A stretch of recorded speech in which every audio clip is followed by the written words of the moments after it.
What up, people? How are y'all doing?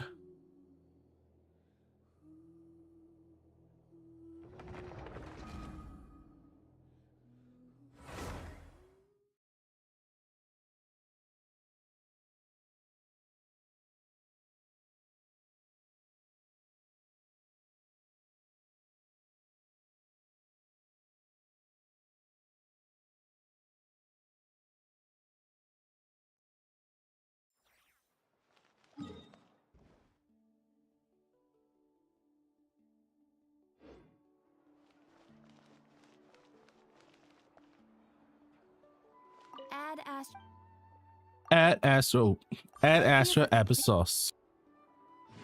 Add Astra.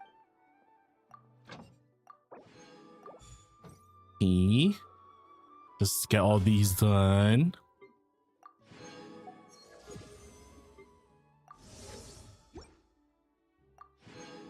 Oh wait, I've never unlocked, you know what?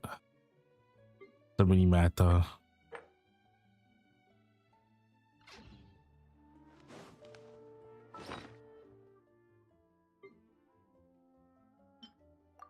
Got that.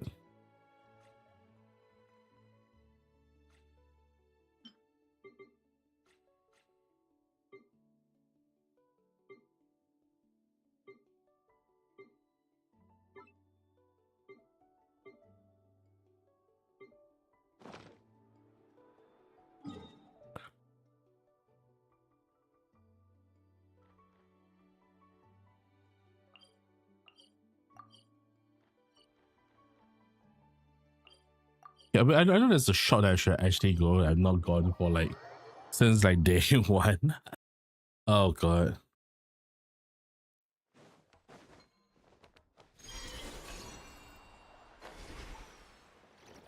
I can't remember where the shop is.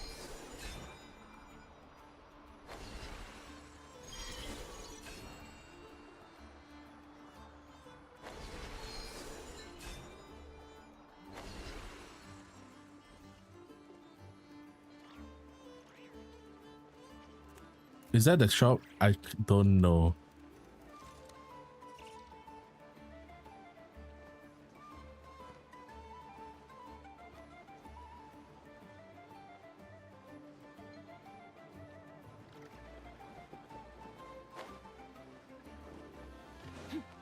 Oh, it is.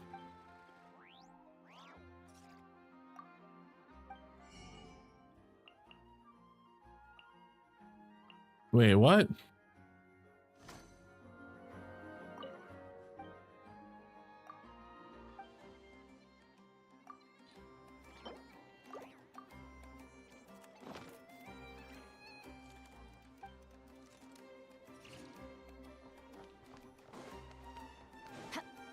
Yeah, I have no idea what I just did.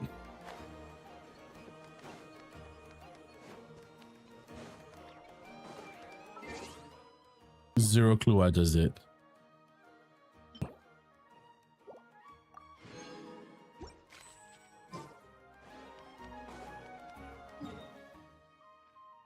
Right, do I need to clear some stuff? Probably do need to clear some stuff. What am I saying?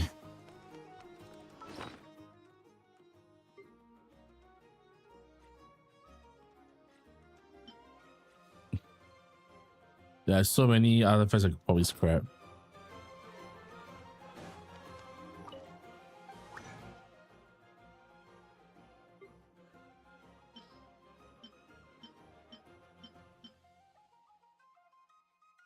Like honestly, I think I'm sure I can scrap some of these. I just grab these. You know, I'll keep that.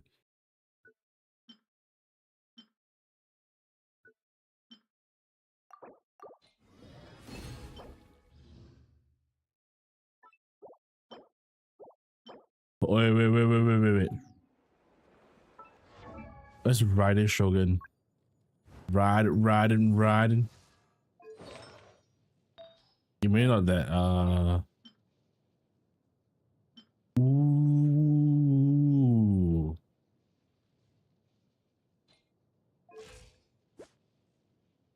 Also, why does she have no? Oh.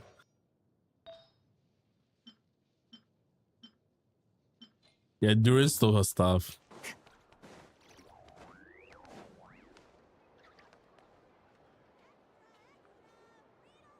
Okay.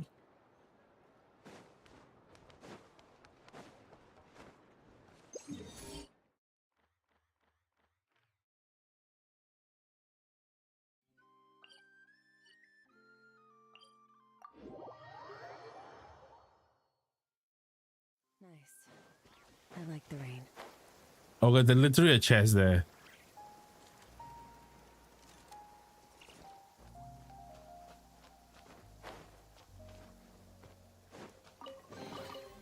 A treasure buried in time. There's literally more.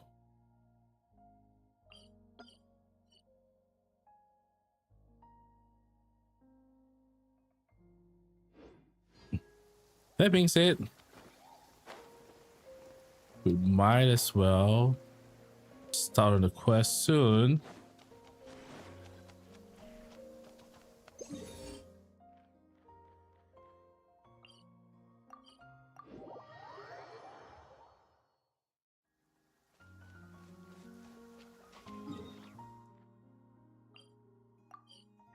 They said it's the Oculus here, huh?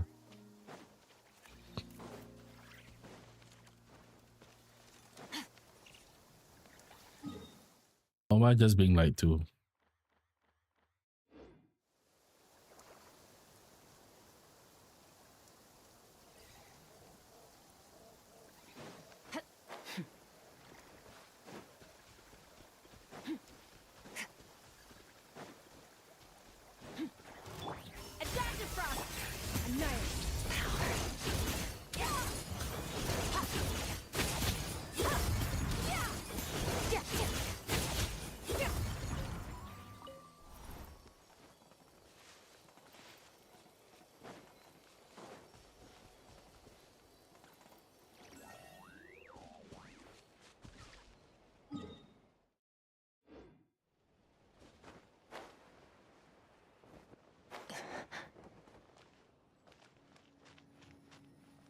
So they say the Oculus is on top. Where's the Oculus?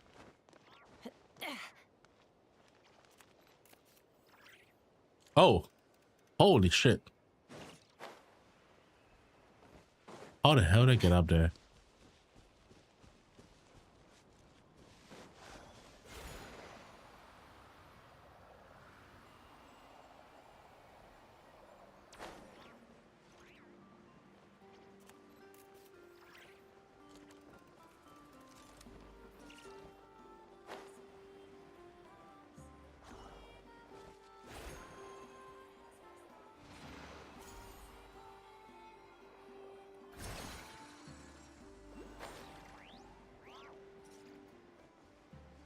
How do you reach that?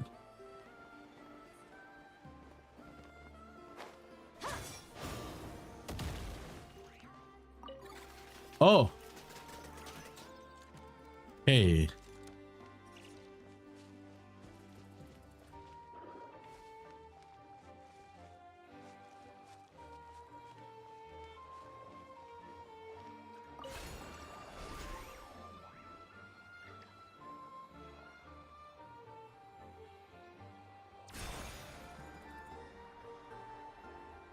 Oh.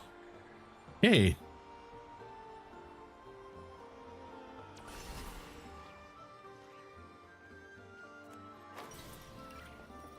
I don't know what happened, but that's pretty cool.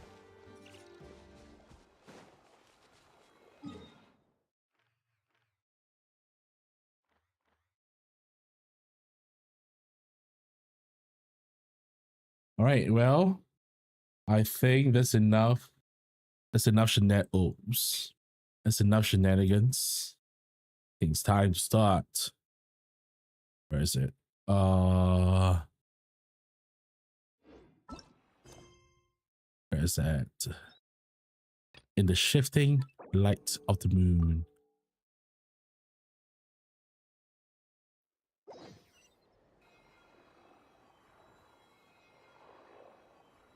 All right, let's do this.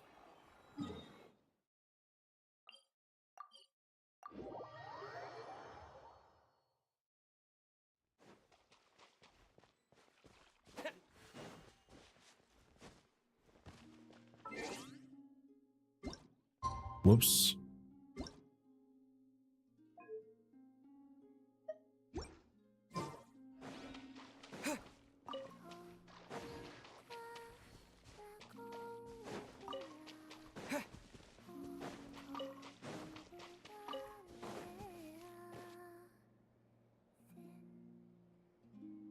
Oh. Hey, she's sitting up! Is me sitting here a rare sight? No, we just thought you'd be resting. Perhaps I would have been, were it not for the sudden arrival of some unexpected guests. Not that I consider it a disturbance. After all, you are the only ones who are free to enter. Would it not be a little unfriendly of me to lie down while we speak? I didn't realize you put so much thought into little things like that.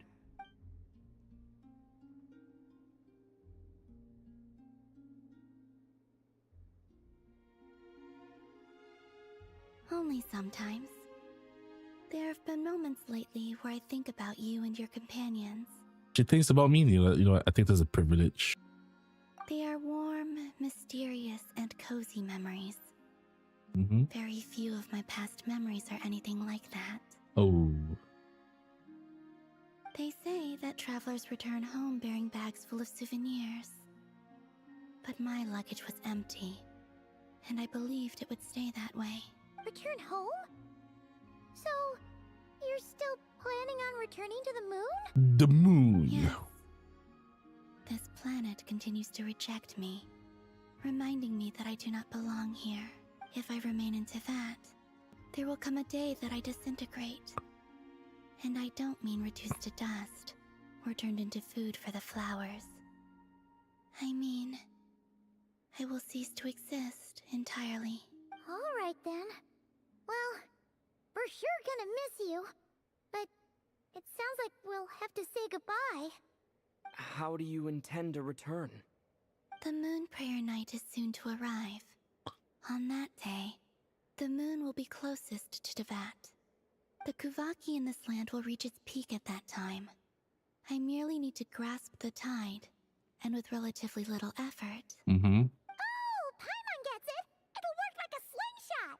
Yeah. You make it sound like she's gonna get blasted up to the moon. If I did that, I suspect I would crash into the false sky. I will be using a much gentler approach. But I do like the analogy. It's fun. You see? She gets Paimon's sense of humor. In the blink of an eye, the time has come to part ways. It does feel that way, doesn't it?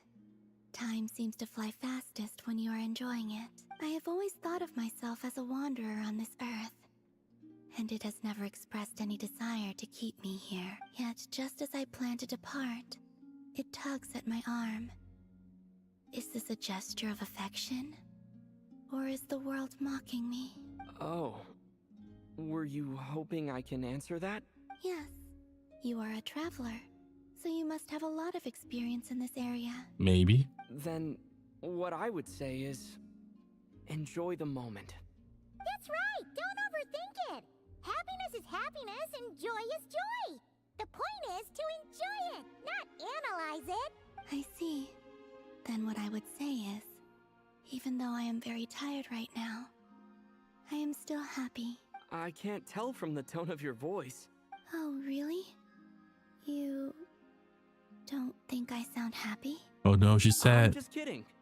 I could tell you were in a good mood today from the moment we saw you. Ah, a joke. Albeit not a funny one. Whoa. Anyway, I assume you're here about you-know-what. Give me your hand. Actually, it's not that. There's something else we wanted to discuss with you. Oh. Then, do you still want to give me your hand? Or not? Sure.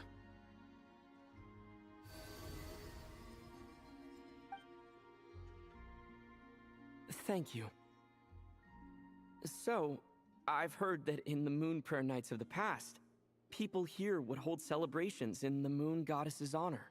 Since you helped so much in our fight against the Rehir of Solnari, I think you deserve a farewell party before you return home. Yo, I celebration. haven't asked everyone else for their opinions on this yet, but I'd like to invite you to join the upcoming Moon Prayer Night. I've never joined a moon prayer night before.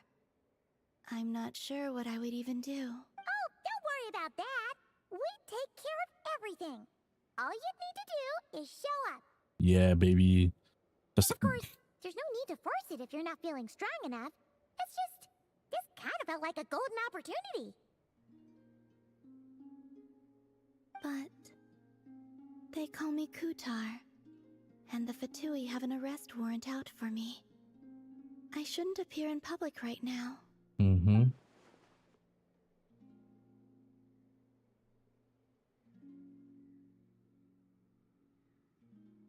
I'll make it work. You have my word. Yeah, we got your back. All right, if you're sure. I will not refuse your invitation. I suppose it wouldn't hurt to pack a few more sights from this world into my suitcase before finally learning what my homeland looks like. Oh, if you see Lauma, please tell her that my answer to the question she asked me is neither yes nor no. Rather, it is. There is no need. That was kind of cryptic, but sure. Guess it's between the two of you. We'll pass along the message. Bye for now.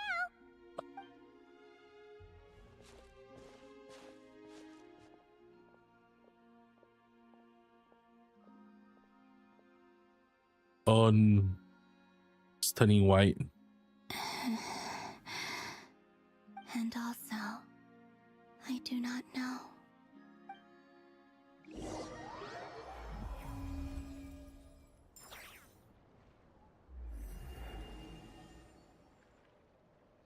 Since she's agreed to join the festival,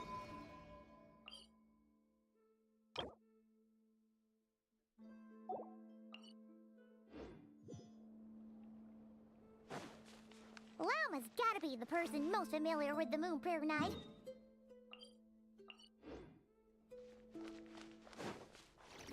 Also, what exactly is your plan to keep her safe? Not sure yet. I'll figure something out. What?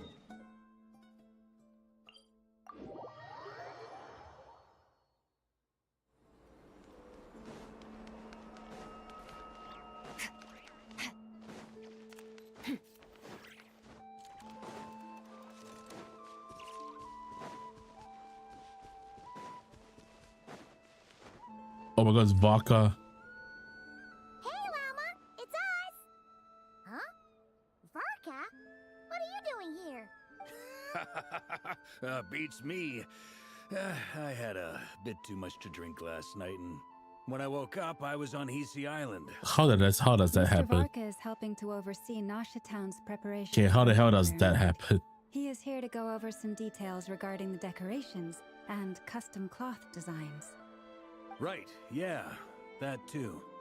What do you mean, that too? Yes, celebrating this festival is a long-held tradition here in Nodcry. Mm-hmm. On this day, the crescent moon at the top branches of the verdant crest turns into a full moon, and the moon prayer blossoms bloom with a special radiance. Our people take these to be blessed omens.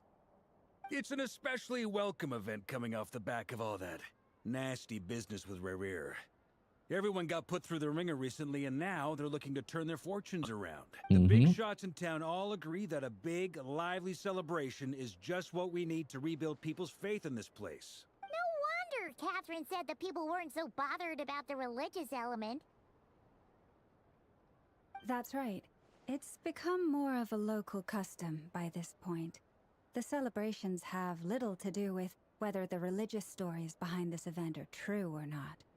Even the Frost Moon Scions are eagerly awaiting the coming of Moon Prayer Night, despite now knowing that their past beliefs were founded on a falsehood. Uh-huh. That's fair.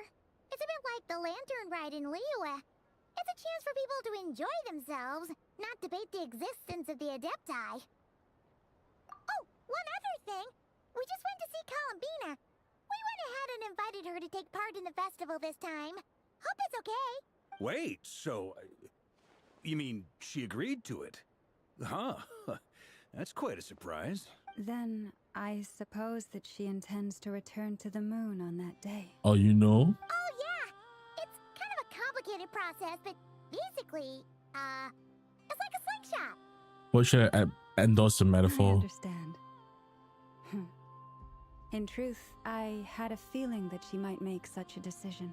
Mm-hmm. Well, if Kuthar has decided to participate in the festival, we should prepare accordingly. Yeah, exactly. She was saying how it could be risky for her to show her face in public. We were wondering if there was any way we could hide her. Unfortunately, the people who carved the statues did an excellent job of capturing her likeness. It will be very challenging to hide a goddess whose face everyone is so familiar with. Darn! We may have bitten off more than we can chew here. Nah, don't sweat the smalls. Huh? Are you saying you have a plan? Not as such, no, but the most important thing with a festival is to keep the mood light and your spirits up. You can't go preparing for a festival with those long faces. You'll never convince anyone to enjoy themselves. The Mondstatter spirit is strong with this one.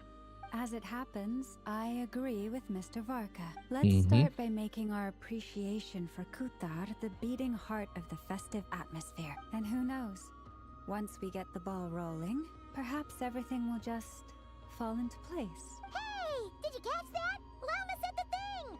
Or close enough at least. I'm looking forward to the Moon Prayer Night already. We have a festival in Mondstadt called Windbloom, and you can always tell which couples are celebrating it for their first time by the smiles on their faces. Big, beaming smiles like their whole face is glowing. And I have a feeling we'll get to see that same smile on the Moon Goddess's face at this festival. Not quite the same, surely. Anyway, I'll take care of business in the Anyways. city, but I'll have to leave the decor up to you and the Frost Moon Scions.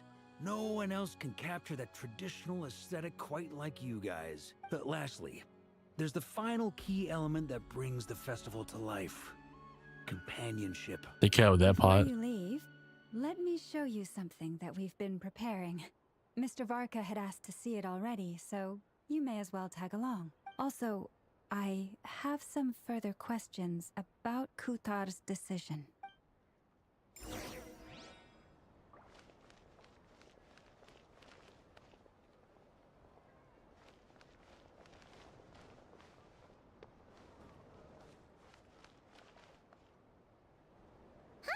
What's this? They sure look like they're having fun. I believe so. Kuhenki seem very skilled at playing drums like these, although I'm not sure where they learned it from. Maybe it's an innate talent? In their eyes, they're probably just playing with toys. Oh, God, it's a Luthar. You want to play too? Guess not. Yeah. She looks more confused than anything. Maybe we can teach her next time if we get the chance.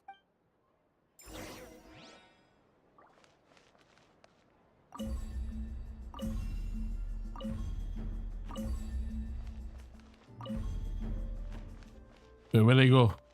What are these floaty things? Moon veils.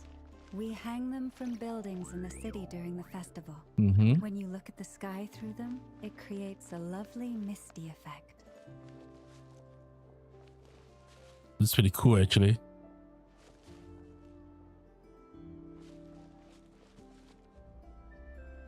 Everyone seems hard at work. They are preparing items for Moon Prayer Night. For instance, the sculpture being made over here, Mr. Varka and I were just finalizing the details of where it will be placed. Ah, there she is. I didn't know the finished article would be so large. Not to worry, though. All the necessary arrangements have been made. Just let me know once it's ready, and I'll get some people to ship it over. You have my thanks. And over here, we are preparing a very traditional confection. Oh, look at all these colors! It looks great! Can Paimon try one? No. Of Ah, course. damn. I have a feeling you'll like it a lot. You bet! Sweets and treats are Paimon's favorite! If you included those in the Feast of the Moon, I bet Paimon would have joined the Frost Moon Scions by now. There will also be verdant crests like this present in Nasha Town during the festival. The timing of Moon Prayer Night is not completely set in advance. We make a rough estimate, then observe the changes in the verdant crests and moon prayer blossoms to guide us. As such, the wait itself is a fun feature of this particular festival. So it's like looking at the the moon, yeah. Basically.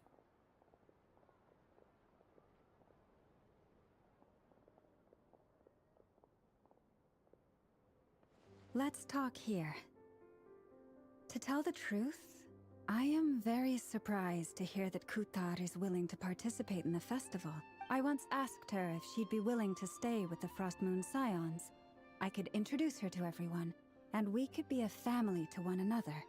She did not answer, but she has not appeared here since. I took this to mean her answer was no, but if that were the case, she would not have accepted this invitation. Ah, I see. Maybe she is right. Maybe the Frost Moon Scions of today no longer need a moon goddess. But my wish was not for her to come here and be worshipped as a deity. I simply wanted to offer her a place to stay. I'm sure she believes that showing herself here might invite Fatui intervention, and as such, she does not wish to cause us trouble. But what really pains me about all this is that this is her birthplace. She ought to belong here, yet no one has been able to grant her shelter. I think I'm Saddies. qualified to weigh in here. When someone's about to depart on a long trip, what they need is blessings, not burdens. We should wish her the best, not make the journey harder than it already is. Anyway, she's agreed to attend, hasn't she? All we need to do is simply respect her decision. I see your point. Yes, she will soon depart after all. Our job is to leave her with some happy memories.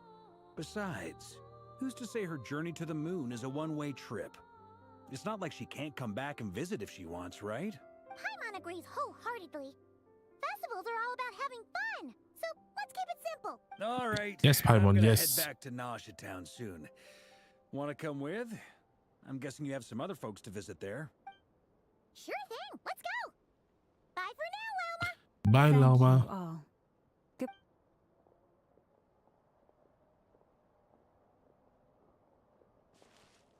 Taiwanese blessings, not burdens. That's good principle, but blessings not be enough. But blessings alone be enough for Columbina.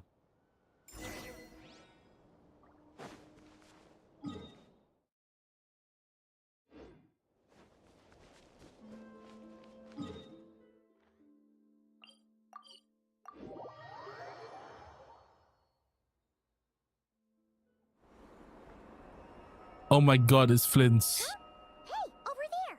It's Durin and Albedo with Flints! What could they be chatting about? Your guess is as good as mine. Ah, Grand Master, and the Traveler and Paimon. Hello there. It's been a while. Perfect. We have some new volunteers for our investigation. What? Wait, let me guess. The righteous Lightkeepers are finally ready to hunt down the Abyssal Dragon? Haha. Yes, that too. Yeah, right! Oh, wait! Why does everyone keep saying that too? Well, to be precise, the facts match, but not the causality. Wait, so I guessed right? Half right! Don't act so impressed with yourself. Maybe I can explain. We ran into Mr. Flint's north of Nasha Town. At that time, we just noticed a few abyssal creatures out in the wild, but the strange thing was, I didn't detect any traces of abyssal energy on them at all. On Weird. closer inspection, we realized that they were not real monsters, but something akin to reflections in the water. Huh? What do you mean? Like, you could see them but not touch them? Exactly.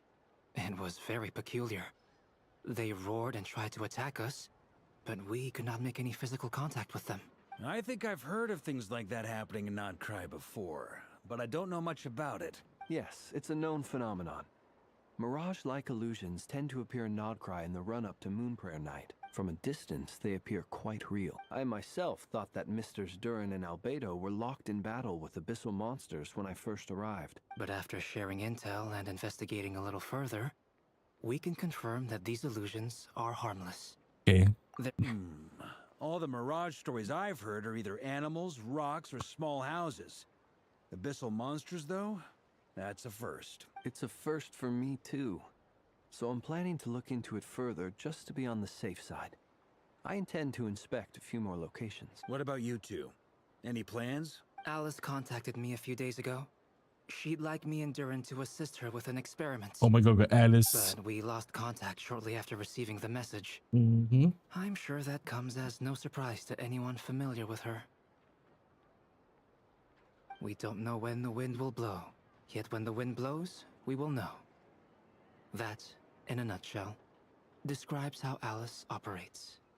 Uh-huh. That tracks. Okay. Well, I suggest we investigate this Mirage business in the meantime.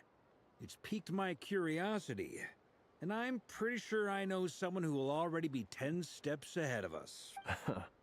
Well said. Right? Whatever's happening in Nodcry, she always seems to be the first one to know. Where's Let's go see Nefer? what she knows. We can invite her and her staff to the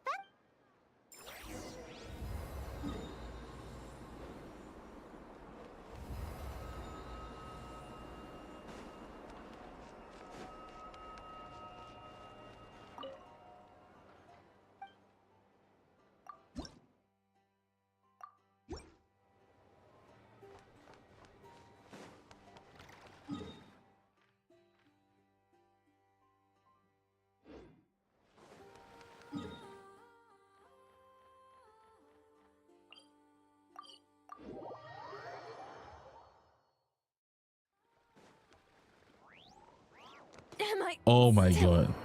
too weak?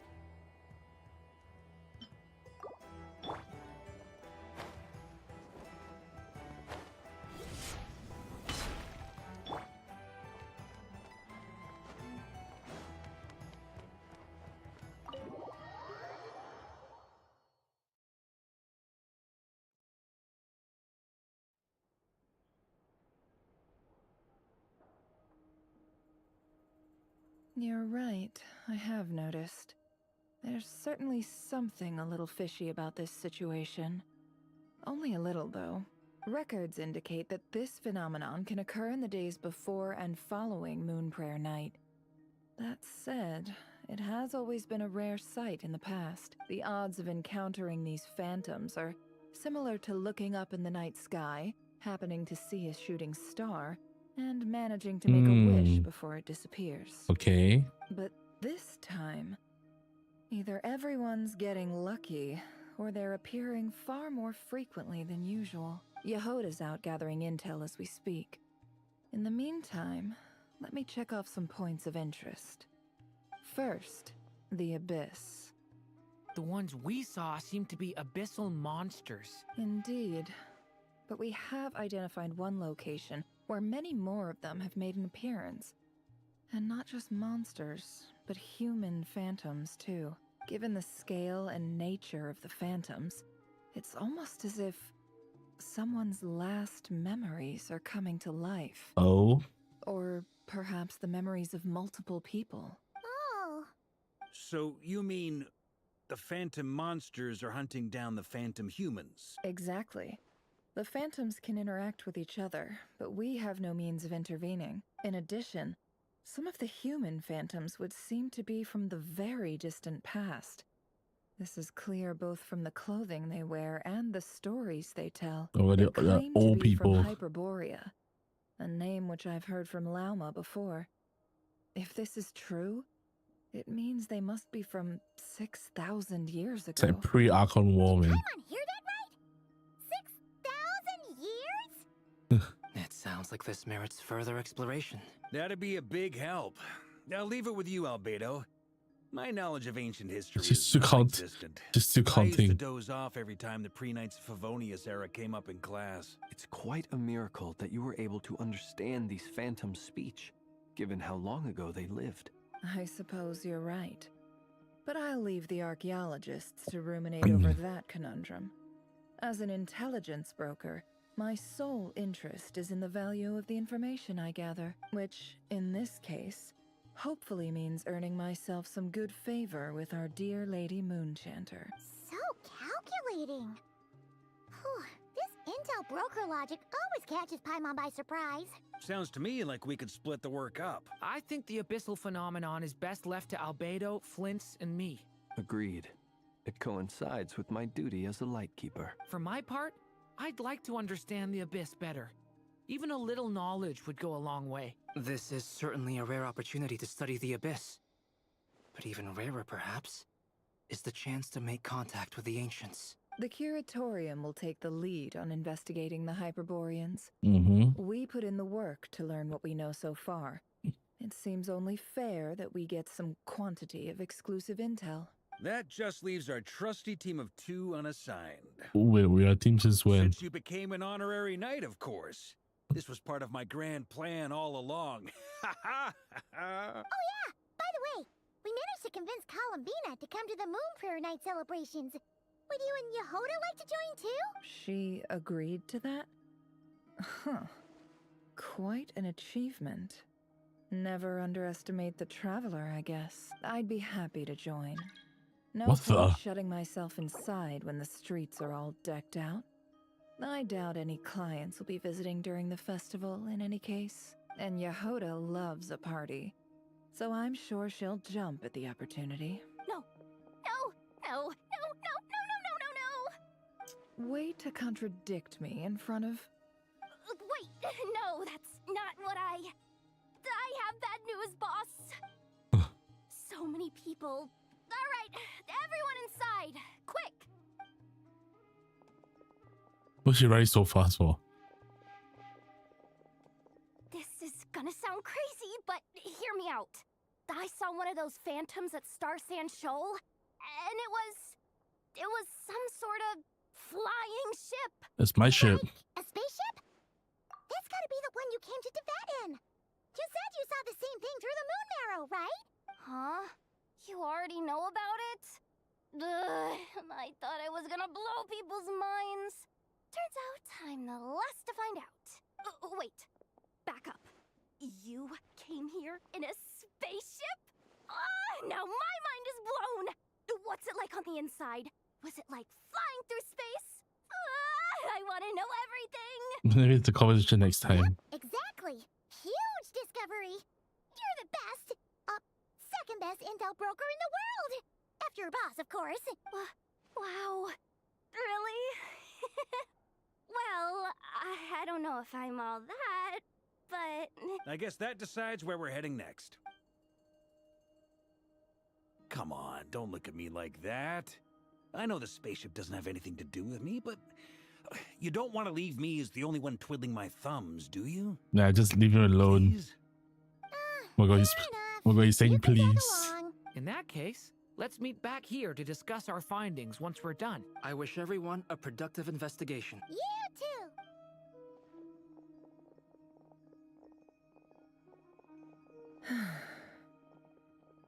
What's up, boss? Aren't we gonna head out? Tell me, Yehoda, when did the Curatorium start giving out intel for Oh free? shit, she's it. Oh, sorry, boss.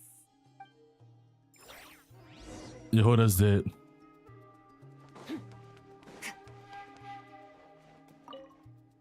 We can't unshare information any more than water spilled on sand can be put back in the bucket. Please, boss. There's gotta be another way. Who knows? Depending on what they find, maybe this will work in our favor. Please don't find me.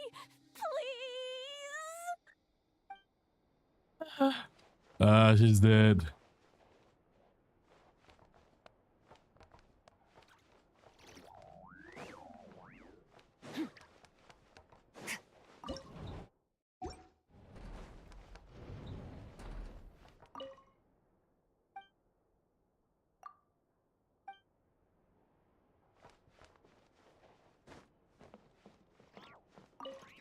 Mm-hmm.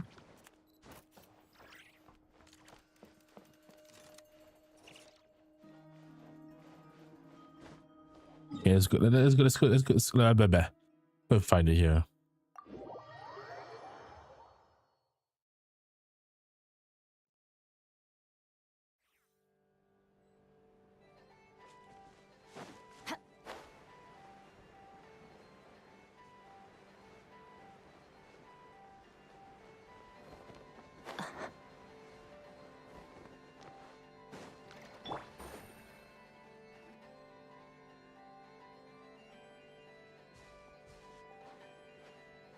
Well, what do you know? Yehoda was right on the money.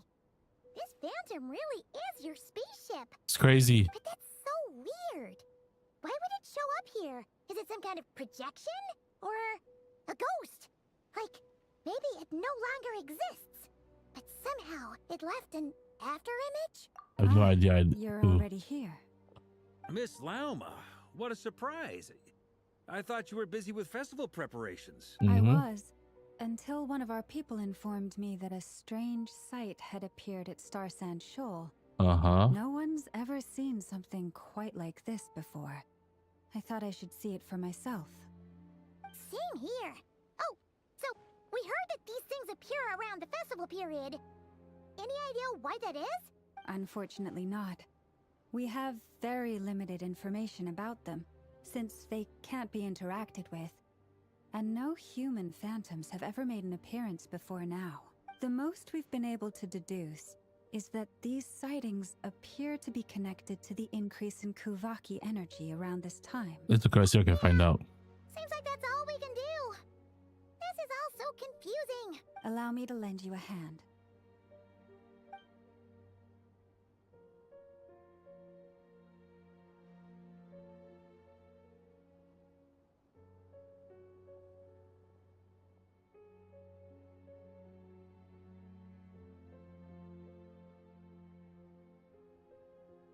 What is the idea?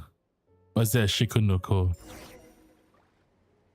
Everyone, our friend here should be able to provide us with some information. Is that a phantom Rhymehorn deer? I've heard about how the Frost Moon Scions live in harmony with the animals and can even communicate with them. That's coming in handy now, for sure. Okay. Yes, I understand. Then how about this?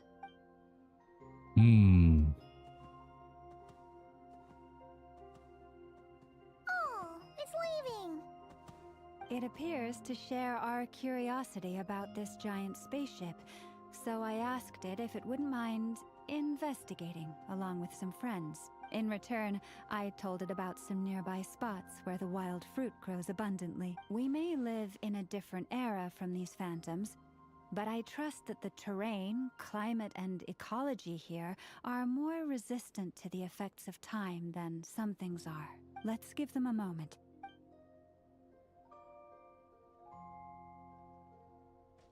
All back together?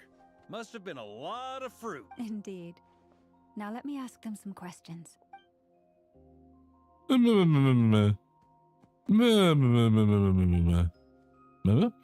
They did find a lot of wild fruit. Enough for them to feast for a long while. This puffin circled in the air several times, but didn't spot anything out of the ordinary. Certainly nothing to do with the spaceship. Huh. Well, it definitely makes sense to get a bird's eye view. Indeed. Other than that, I was also thinking that The world these phantoms see is also different from ours. Oh, I get what you mean. The wild fruit exists in both times and spaces, but there might also be things that only exist in that space-time, which we can't see. Mm-hmm. Good point. Great thinking, Llama. Blunthorn rhinos can use kuvaki to shift great rocks, but this one says it couldn't get that ship to budge by even an inch. The sniffer mole tried too, but despite being a skilled digger, it could not get through. They say that the spaceship looks robust and undamaged. That's weird. It It seems crashed. completely impervious to any and all attacks. Yo, what's up, Paula? How you doing? Is well defended Portland from harm. Robocop cheered. X2. So, Hello, Ralphie the just like us Snowman. humans, there was nothing they could do about this spaceship How's the Christmas Yes. prep? Still, they deserve our thanks. We are grateful for all your efforts, dear friends. Now go and enjoy your feast. They're dead. They're 6,000 years Other old. human phantoms gathered nearby. Come on, let's go talk to them.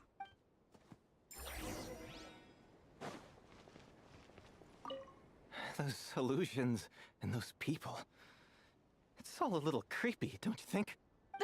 Nah, all part of the festive atmosphere. Yes, ghosts are part of the Ghosts are part of the festive atmosphere. Absolutely right. Have you ever seen anything like this? Nope. Never seen or heard anything this weird. Gonna buy ultra cost for Christmas. Oh my god. So you're gonna waste your money?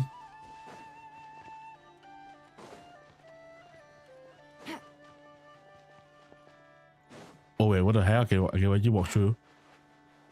Oh, I guess you walk through them as well. What is this thing? I've never seen it move, and there's no way to get inside. Goodness knows. My grandpa says it's been sitting here at least since his grandpa was still alive. What about his grandpa? Did he say anything to your grandpa's grandpa about it? Huh? I don't know. In all likelihood, it was here back then too. Hard to imagine something this huge could move. Guess that means that as far as they're concerned, this ship's been around a long time.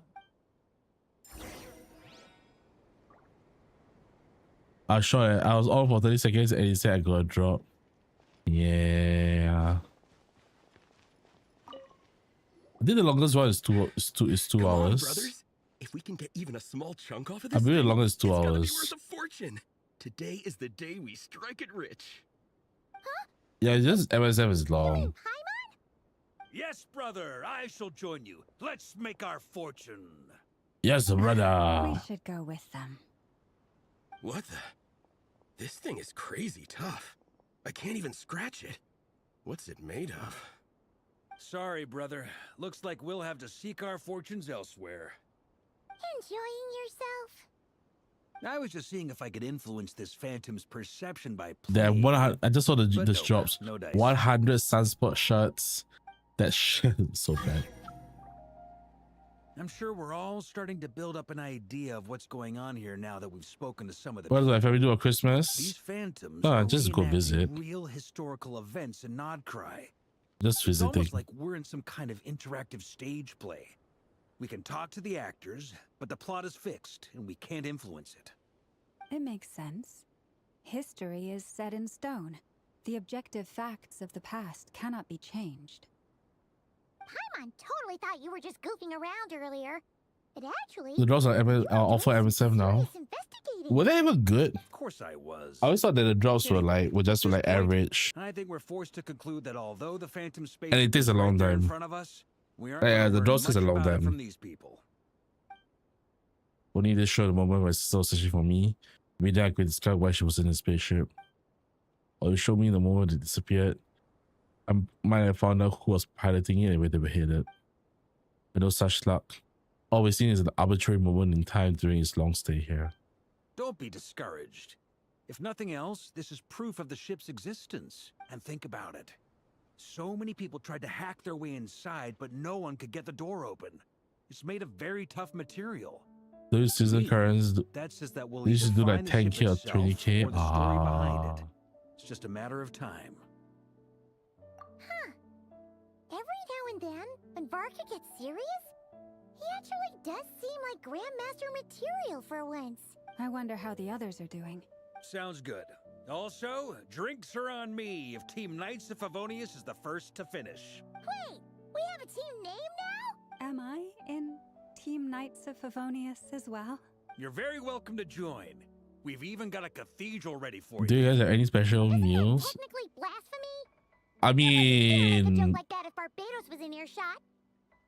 like Christmas is the same around the world. I mean, except in Japan, but yeah, Christmas is the same, just food. The same thing that you guys eat, I guess. Nah, I'm sure Barbados doesn't mind a little harmless blasphemy once in a while.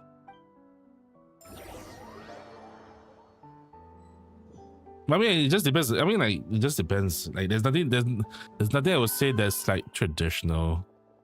It's just like whatever, like the family cooks. Get away!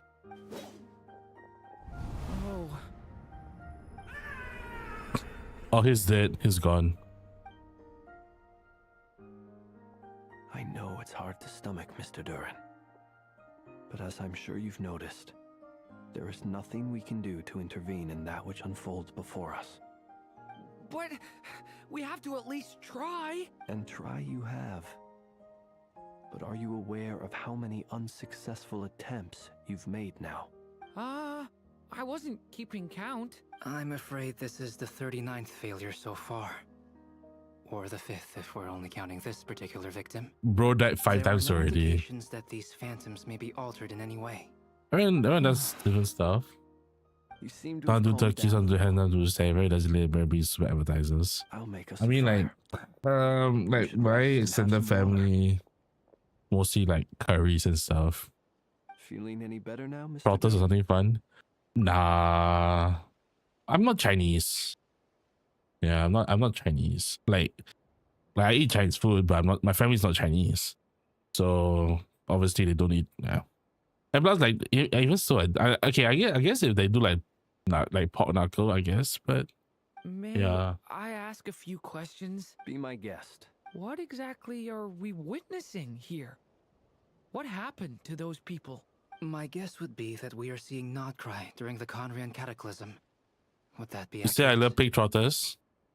I mean, that's me. That's not my family. Conria. And plus, That is like, no, correct. we usually don't eat pig trotters for like Christmas. As you know, once the abyss senses even the tiniest crack, it floods in and spreads like wildfire. There was a time in the distant past when it permeated all of Nodcry, causing immeasurable harm. The people paid a terrible price to heal this land. Then 500 years ago, the whole of Tevat suffered an abyssal disaster. Once more, Nodcry was dealt a devastating blow. I see. In the face of the abyssal onslaught, all were like grains of sand tossed around by a Paris tidal is wave, interesting. I be they mean, human, fae, or god. like I say, it really depends on like what family cooks. Like for some family, The moment just you witness some is but families one drop are in a so whole fucking ocean of lazy. catastrophe. They just order a catering company to just do Alright. the food. I guess So, that answers my second yeah. question too. I wanted to know why there's nothing I could do to help them, and that's because what we are seeing is history. That would be my guess as well.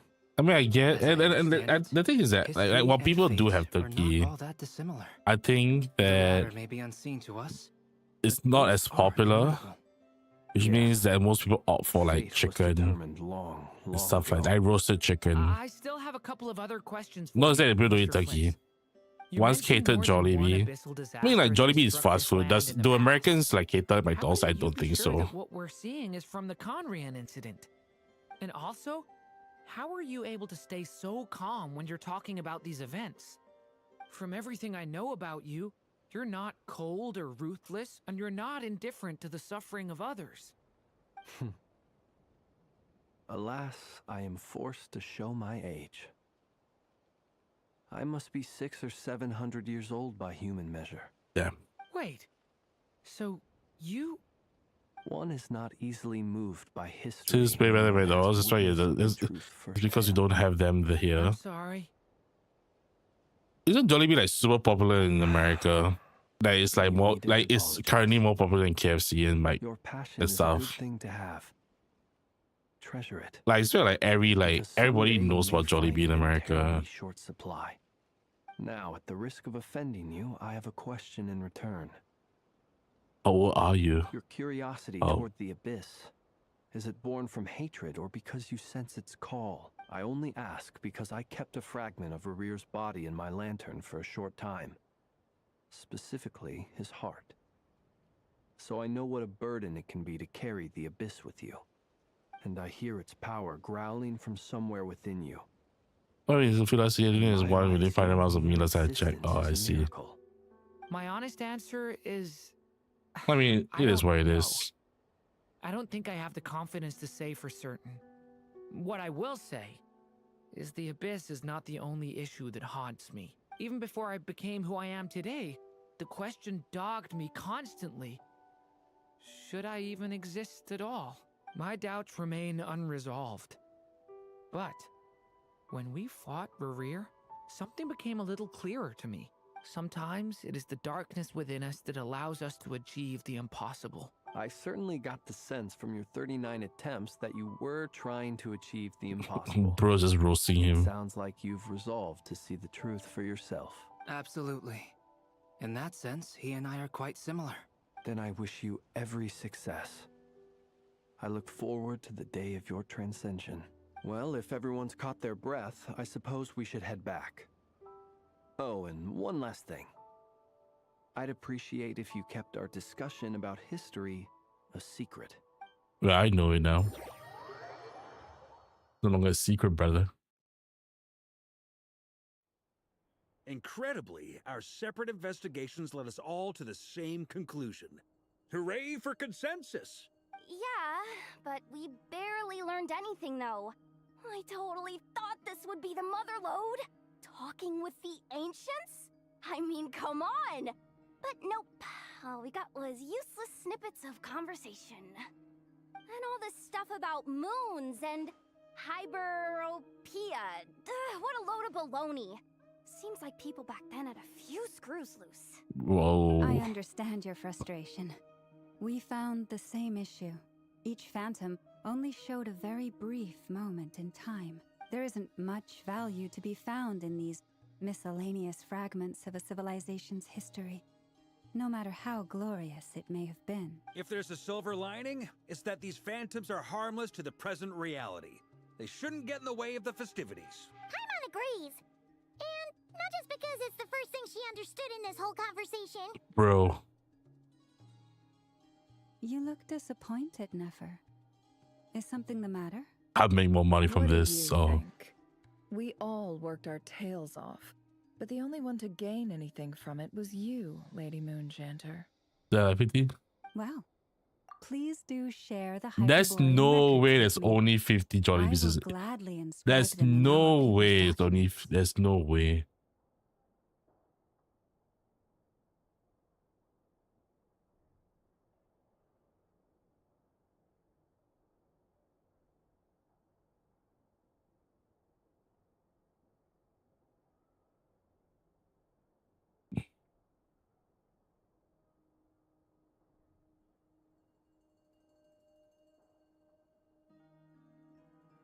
What if Singapore has the second highest? Well, it is not the first outlet.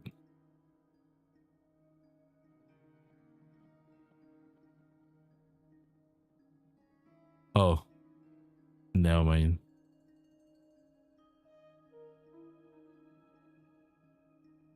It's not a lot. Yeah, I thought it'd be more. But I guess it also depends.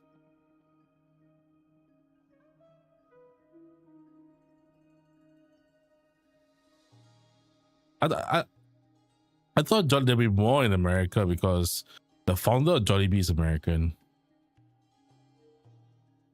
Isn't this guy American? Like this, the founder is American, or like he lives in America.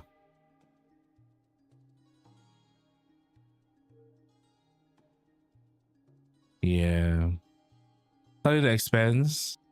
Hopefully, I mean, yeah, Jollibee's good.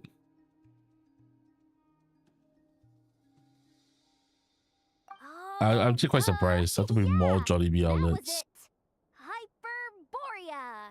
Hyperborea. I'm serious. Only an expert in the Frost Moon Scions and their history can turn these records into valuable research material. The alternative is to let them gather dust on the curatorium's storage shelves Oh, my until cat. the pages turn yellow. Kitty. Nefer, you're wise enough to know that cooperating and sharing the profits is the best course of action here. Well, that goes without saying. Sure, let's do that. You must love Singapore more. I mean, it's just near, I guess. Wait, there's a lot of Filipinos in Singapore. Shutting up. I believe. Now is not a good time to push Nefer's button. I believe like the most number of migrants and foreigners in Singapore are from Philippines. Okay, besides Malaysia, obviously, is from the Philippines. Prepare something a little special, aside from the usual decorations and so on. You mean a parting gift? Can't go wrong with food. Although, does food go bad on the moon? So it's like it makes sense to expand in Singapore because would be a better choice. Because you know, obviously, go if I do not if I go to work for lunch or to see it. Rose body man, thank you for dropping by. Appreciate it. What about a clockwork mecha model from Fontaine? I've got a whole bunch at home. I use them for fighting practice in my free time. None of these sound like things she would be. Wait, hold on.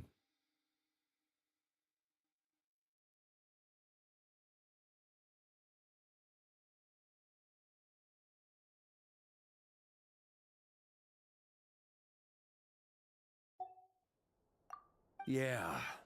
It would really save us the guesswork if someone could find out what she's into. Wait, what the? Traveler? They're all looking at you. I gotta find a chance to ask her. Haha, problem solved. Now, I need to stop by Dory's. Gonna need her help sourcing a bunch of stuff for the festival. Then let's leave it there for now. We all have our own business to attend to. Traveler, if you find out what Kutar likes, let us know right away. Gotcha.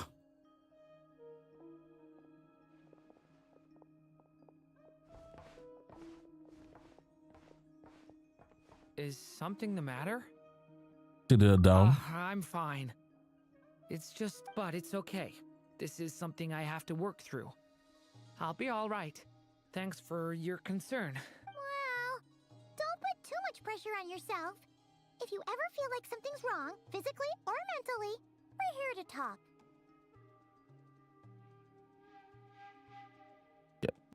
Don't forget, remember now for voice girls rely on me. On. You can count on me like 1, 2, 3.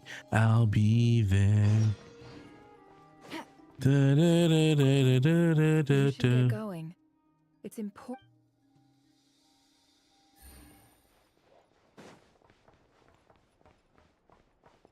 Could you do me a solid and try to smooth things over with Boss Neff? What's the message board? Oh. Which is why we need a lantern guaranteed to work on the moon. Why is Flynn so adamant about it? I have a few ideas, but... Wait, you two are serious about this? There is the voice of reason. Let's just say I'm intrigued by the...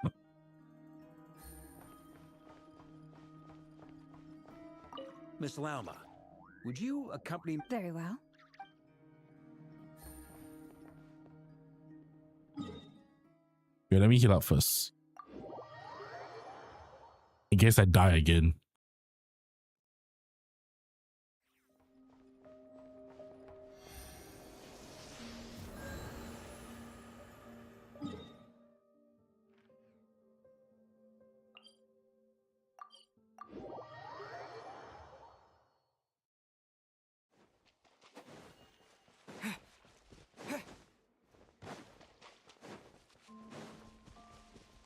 Oh. What's with the music? Columbina, we're back! Huh? Princess and Princess Were all. there a few Kuhenki here last time too? Where did they all go? We should do that for walkie-walkies. Walkies? For Kuhenki? You're not pets, you know. Oh well. Looks like we just came at a bad time. Let's try again tomorrow. There's still a few days until Moon Prayer Night, so we're in no rush. Besides, she needs time to rest anyway. Bro.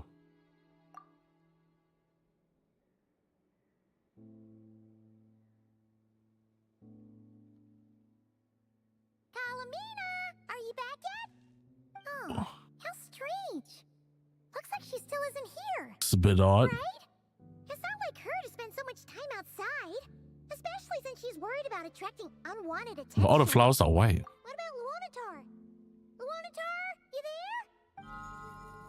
Oh. Hey! Do you know where Kalambina went?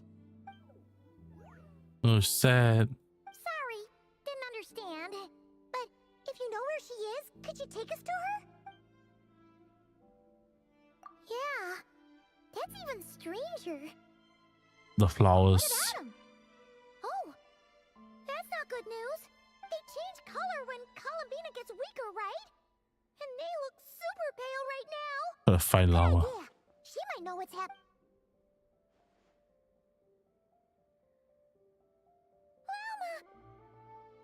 Ah, it's you. How is Kutar? Is she okay? She's missing. She was in the frostbite silence. No, she hasn't. I came here to check on her after I noticed the flowers had changed color. Oh fuck. She's dead. Precedent, she must The be end of very getting it back, weak right guys. now. Even Yeah. getting up to walk would be a struggle. It seems unlikely that she wandered off outside. Not to mention that she doesn't do that at the best of times either. So yeah, this is super weird. No. Very few people are in the know about Kutar's whereabouts. And if anyone suspicious had visited, they'd have left some sort of evidence. Come on, let's go to Nasha Town. If anyone has seen her, someone there will know about it. It's not Cry's information hub after all. Makes sense.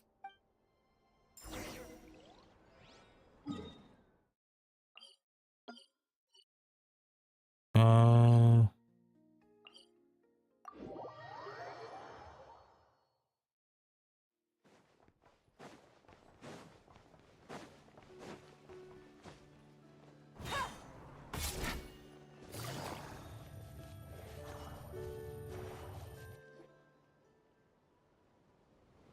because this Alice.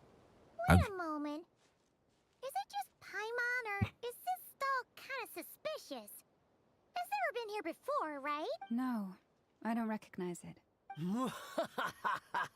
Oh shit. Alas, your free and easy adventure time is over. Now, prepare to face the final boss of Nod Cry. Whoa! Where'd that voice come from? Not sure, but it's definitely hostile. Okay. No, no, no, not that way. The final boss is right here. The sniffer mole? That's the final boss? Surely not. Also, It was a little bit familiar. Okay, the jig is up. I'll stop teasing you. Turn around. I'm right behind you.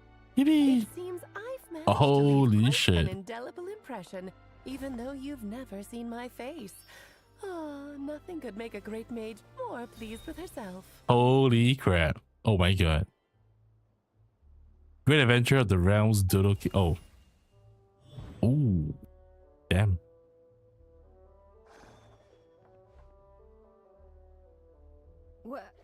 What is going on? I've heard that all the big shots in Teyvat have long, wordy titles that stun people speechless when they make their entrance. Unfortunately, none of them are affiliated with the Hexenzirkel, and we ourselves keep a very low profile. The notorious name-dropping doesn't quite work for us. Still, I, for one, think I'm really quite amazing. Wow, so humble. So that didn't stop me from coming up with a title anyway. Alice? It's really you this time? Not a lantern or a dodoco, but Alice in the flesh? Oh, that's right. So, what do you think? How does it feel to finally meet me? You look like... You look just like Cleve. Oh, that's the first thing you thought not. A little surprising, but that Oh actually my gosh, she's makes me married. very happy. The ring, Because guys. that means that when Klee grows up, she'll be just as stunningly beautiful as her mother. So she's a friend of yours? Ah. Kind of. This is actually the first time we've seen her in person. I see. Madam Mage, that was, quite a powerful entrance. I certainly won't be forgetting it anytime soon. It's okay, Lauma, don't force it. Paimon will do the honors. This is Alice from the Hexen Circle. She's a friend of ours. And of Arcus, too. That doesn't talent lie in the past. That's right. She's a good person, just kind of unpredictable. Chaotic. Say she's chaotic. What is the human heart if not unpredictable? Just say If that we she's could not chaotic. do as we please, how would we differ from machines? I am Lauma, Moon Chanter of the Frost Moon Scions. It is a pleasure to meet you. Oh, I know. Before you got here, I spent a good, 15 minutes getting up to speed on Nodcry's present situation. In other words, I've read the whole in the last episode part, so we can skip the pleasantries. Oh, okay. Fair enough. Well, Miss Alice, I can already tell that you have quite a unique personality. You'll get used to it. Paimon sure is. So anyway, what are you doing in Nodcry, Alice? Oh, I thought I told you already. This time, I'm the final boss. Oh my god. And what a formidable foe I shall be. Powerful, confident, decisive, and good luck finding my weak spot. You will never succeed. You'll put your forward request for Jean to put your solitary confinement. Oh, drat. My one weakness, and you found it in an instant. Fate has been dealt a devastating blow. My gosh. Thus falls the great Dodo King. Why are you playing along with this nonsense? For funsies, of course. What's wrong, Paimon? Are you disappointed in me? Am I a gigantic letdown? No, it's just... you seem like a busy lady. And this is the one time you've shown up in person. Paimon figured it would be for something more high stakes than just goofing around. Nah, bro. You're quite right. I'm here in Nodcry because something big happened. Something big enough it caught the attention of the Hexen Circle. It concerns the 3 moons, Tevat's borders, and of course, the moon goddess you are currently searching You know where for. Colabina is? Kind of. Why don't we discuss this over a pot of tea? My main reason for coming on this trip to Tevat was, of course, to have some fun. But I do technically have a job to do as well. Namely, maintaining the stability of Tevat's borders. I'll skip over the complicated parts, but to sum it up, abyssal energies are all that lie beyond Tevat's border. We'd find ourselves in a real pickle if they ever made it through. And the phantoms you've been seeing are a sign that the border has been disturbed. No wonder they tend to show up around Moon Prayer Night. Is it because the real moon is now so close to us that its power can cross the border? In part, but only a negligible amount passes through. Just enough to influence the verdant crests and so on. And as you've noticed, there has been an unprecedented number of phantoms appearing this year. The influence of the moon beyond the border cannot explain this. No. There is another far greater factor at play. The trilunar syzygy. A trilunar syzygy. 3 moons. Eons ago, before the heavenly principles came to Tevat, it was the then 3 moon goddesses who controlled the laws of this world. Oh, that's exactly it!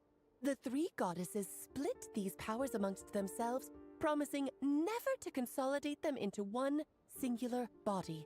This was meant to keep the world stable. But, fast-forwarding to the present, the eternal moon's marrow is with you, while the iridescent moon's marrow, which should never have appeared in this world, has been retrieved. Add that to the presence of a moon goddess in the flesh and... the power of all 3 moons is gathered here in Nodcry. There hasn't been an event like this since the War of Funerary Flame, and it's having a noticeable effect on Tevat's borders. Why are you so concerned about the borders? Because I wish to give my darling daughter a peaceful, sunny environment to grow up in.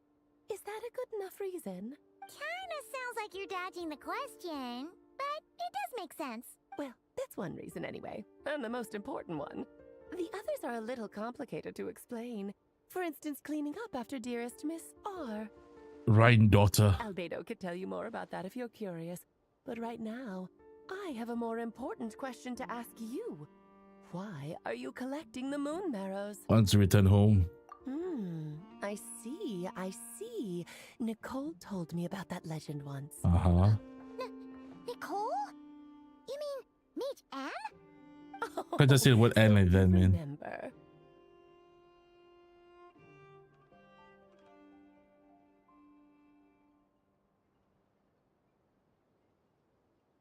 Mm-hmm.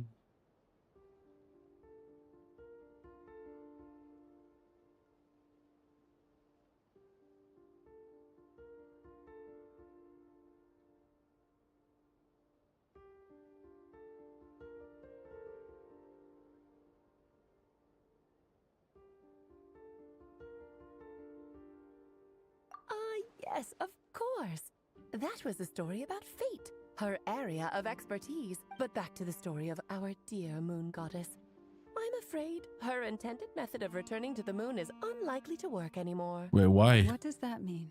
She may be missing, but she hasn't gone anywhere. She has disappeared. What?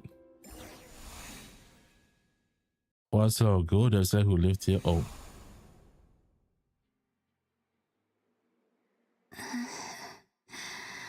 My body is so heavy.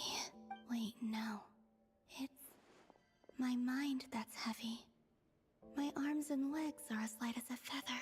What's happening to me? I feel drowsy, like I've been asleep for too long. Is it daytime or nighttime? Mm-hmm. Is the moon out? I think I'll go for a walk.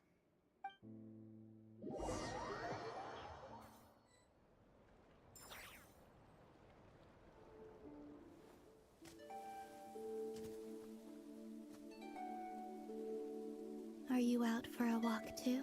Oh. Huh? Oh no.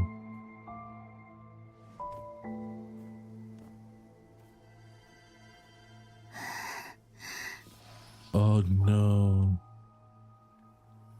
The day has come at last.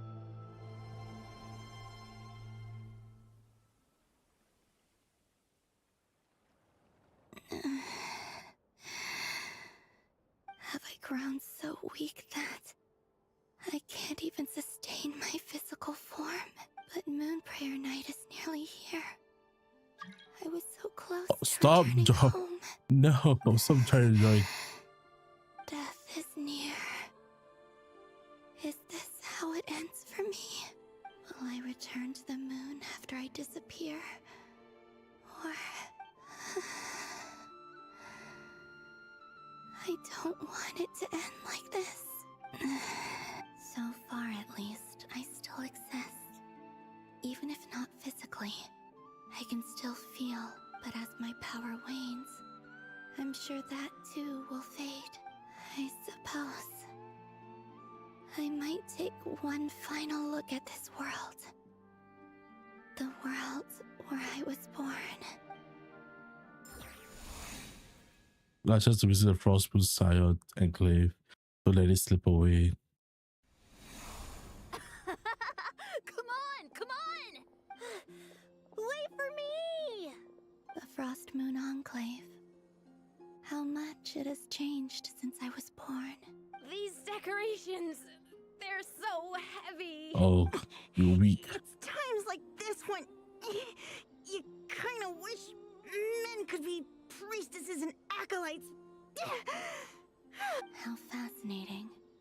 I've never had the chance to be privy to people's private lives in this way. In the past, people would get so solemn and serious the moment. Oh, they that's showed just my spying face, on people, huh? like they were frozen stiff. Karina, Lametti, it's time to eat. Karina from Espa. Coming. I want to watch them a little longer. Okay. Oh. Oh.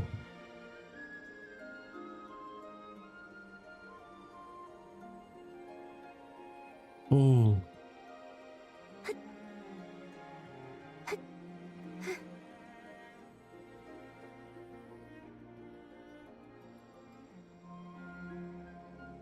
So just fill these balloons with air, right? Yep. Try a couple now to test things out. The rest can wait till Moon Prayer Night. Okay. Think fast. Oh. That's rude. Teasing an acolyte of the Frost Moon Scions? Surely that's a punishable offense. Killer. Take this! Huh? All right, enough horsing around. Lady Lauma gave us a task. We should get back to it. Uh-huh. The task is just to check that the balloons don't leak, right? Doesn't matter if we fill them with air or water. Okay, you got me there. And you got me there. But still, we can't use all the balloons before the festival even starts. We won't use all of them. And as long as Lady Lauma's trusted acolyte doesn't snitch, this can stay as a little secret between friends. A couple more can't do any harm, right? Oh, you menace. Then, think fast! Oh my god. That's what there is a Hydro Traveler enemies. Really so much fun? Or she's just playing with the balloons, huh?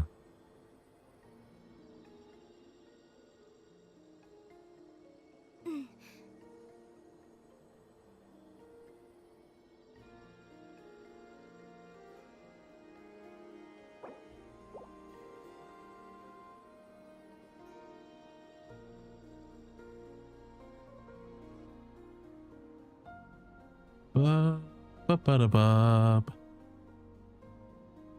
I'm sure you're both tired from playing all day. Come on, eat up. Oh my god, eyebrows are crazy.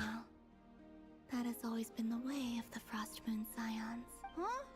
How come Lamatti got a midsummer berry dessert? Oh, I always get Lockaberry. I don't mind sharing. You can have a bite of mine if I get to have a bite of yours. Hmm? They're sharing food? I've never shared food with anyone before. Even at the Harbinger tea parties, everyone just ate off their own plate. And when I couldn't finish my food offerings from the Frost Moon Scions, they'd leave the leftovers out under the moonlight for the animals to claim. Hey! That was 2 bites! Oh. Then you can have another bite of mine. Oh, you too. Oh, don't fret now. Here, have some of Granny's too. Oh, like what's a purple one? So this is what it means to be family.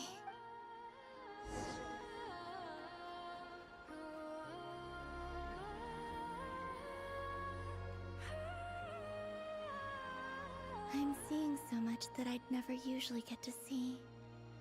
They'd never act like this when I was around. It's nice, being able to just watch people in peace in these final moments. What a rare opportunity. I think I'll go take a look around Nasha Town, too. Maybe the Traveler will be there.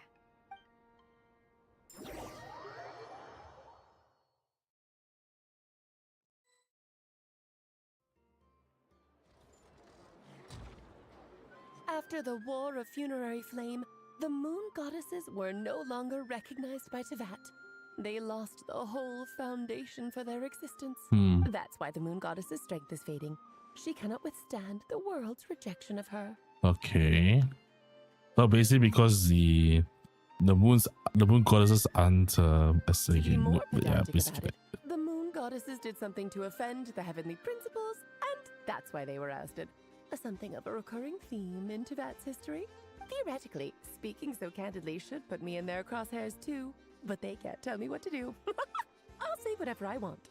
Anywho, the Moon Marrow energies were but a drop in the bucket for her, and that battle against the Ray Hair of Solnari only weakened her further. Fortunately, it happened close enough to Moon Prayer Night, when the Kuvaki concentration here is high.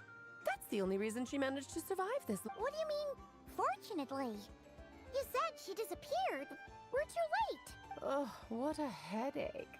I thought this was all common knowledge. Oh god, I Paimon guess I have some more explaining just saying that Paimon's too Okay, big. buckle up. It's time for another lecture.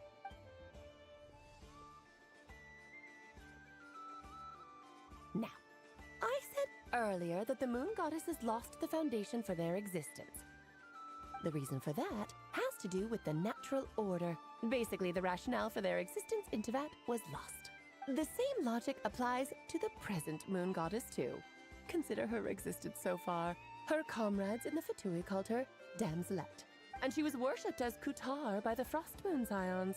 But these connections have now been severed, whether by her hand or yours. So, the rationale that once sustained her existence is now gone. Wait, we did that to her? Oh fuck. Oh, well, strictly speaking, yes. But let's not start pointing fingers, shall we? I'll only end up as the big bad villain, and that's not the kind of final boss I want to be. We're making ideas, maybe we have a plan. Of course I do. I'm only the greatest mage in the whole entire world. Oh my gosh, you're so humble. If you wish to find your moon goddess, there are two problems we need to solve. Firstly, we'll need to strengthen the connection between her and Tevat. At least enough to sustain her until Moon Prayer Night. Okay. Strengthen her connection. But does that mean I'll have to rally all the Frost Moon faithful behind this? I'm afraid a bygone faith and a former home won't be of any help to her now. Do you know her name? Her name? Oh, yes. Names are very important things. A name is a fundamental concept that anchors one's entire existence. I still want to say she didn't know. And your first job is to find it. As a moon goddess, I'm sure she must have a name she identifies with. Neither Columbina nor Kutar is her true name, and she's never really accepted either of them. So, finding out her real name is enough to sustain her existence? Yes, I know it sounds like a small step, but every journey begins that way. So for now, that's all we need to focus on. The second problem is with her plan to use the moon marrows to return to the moon. Unfortunately, piercing through the false sky will take an enormous amount of power. Given her current condition, she won't be able to provide anywhere near enough power, even if she recovers her physical form. Oh, so you just crashed into the... No need to fret. You just crashed into the firmament. Expert in this field, and I'm sure she'll figure something out. Wait, Mage N is going to help us out too? Stop saying Mage N like that, man. We've got 2 Hexen mages on the case. This is turning into a pretty big deal. Actually, this is more of a side quest for me. Bruh. Like you said, I'm a busy lady, so I can't stay for too long. I'll have to return to Tevat's border soon. That's all this. That's the upside you get for looking out for my little Klee.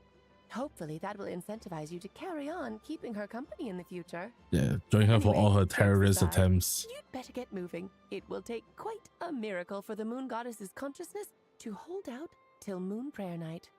Oh, I suppose I might as well tell you where Nicole is before I leave. Off you go now. Time to meet your new friend. Oh, yes, and a little suggestion. Don't forget to mind your heads.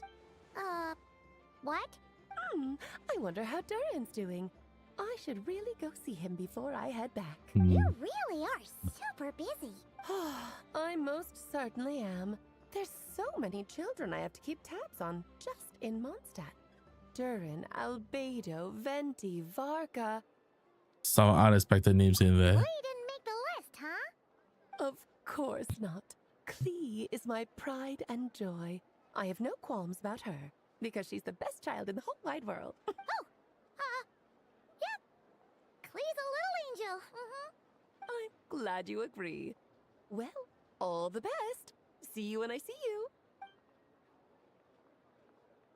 Then she just ends up randomly walking around the streets. Yeah. She didn't pack up her stall.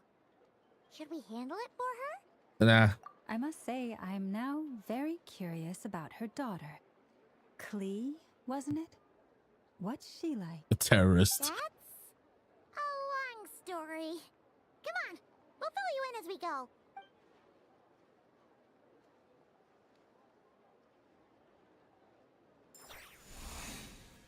Boom boom bakba.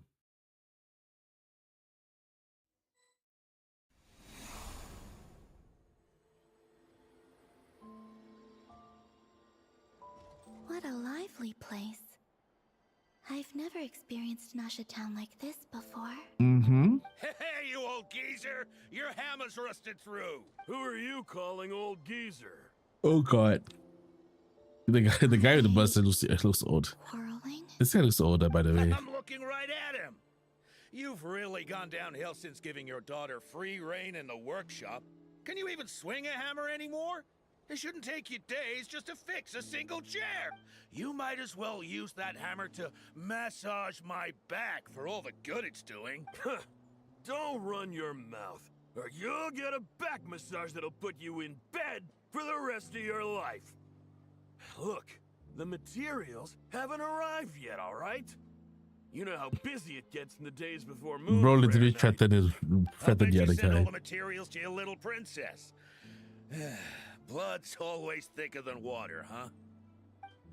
All right, you've made your point, Uncle Koski. As soon as the materials arrive, fixing your chair will be the #1 priority. And Dad, if you've got time to chat, why don't you lend me a hand, hmm? Oh, that's just lazy. See? Lolka knows what the score is. I guess they're... Then again, it wouldn't be the first time I've seen something like this. Columbina! Sing outside my door in the middle of the night one more time, and I'll unscrew your vocal cords. You hear me? Oh, Centrone. So that was her way of trying to be friends with me. What a pity. I won't get the chance to say any ugly things in reply. Oh my god. Wee! Wee!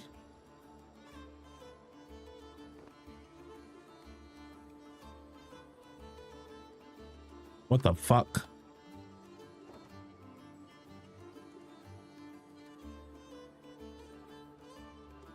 Hey, have you decided what to give her for Moon Prayer Night? I sure have. She's gonna get the surprise of her life when she's least expecting it. Then I'll whip out the ring and pop the question. Oh, she's gonna propose. Surprise of her life. What a fun turn of phrase. Cool, I get the picture. You can spare me the gushy details. Ooh, looks like we have a customer. Hello there, ma'am. Would you like some Moon Prayer Night candy? Huh? Is he talking to me? Can he see me? Oh. Here you go. Oh. Come back anytime. Right. Now, where were we?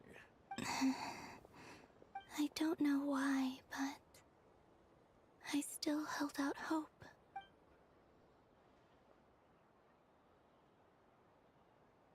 The most important thing right now is to find that mage. This name thing seems super important too, but where do we even start looking? I'd better go pay the Fatui a visit.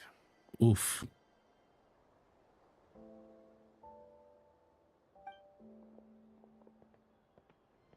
Oh no. Just face through.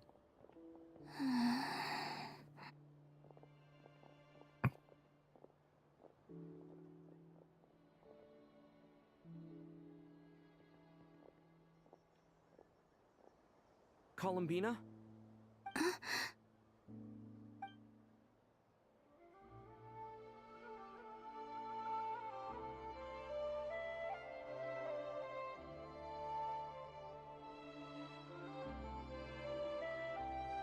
Damn.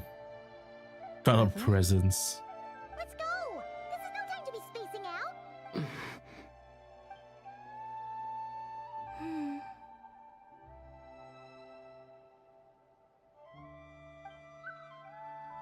She's just gonna tag along with us.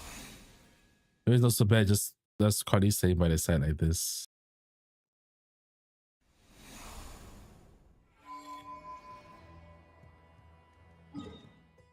For Nicole. Wait, let me go get some water and go to the toilet. I'll be right back.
All right, do this.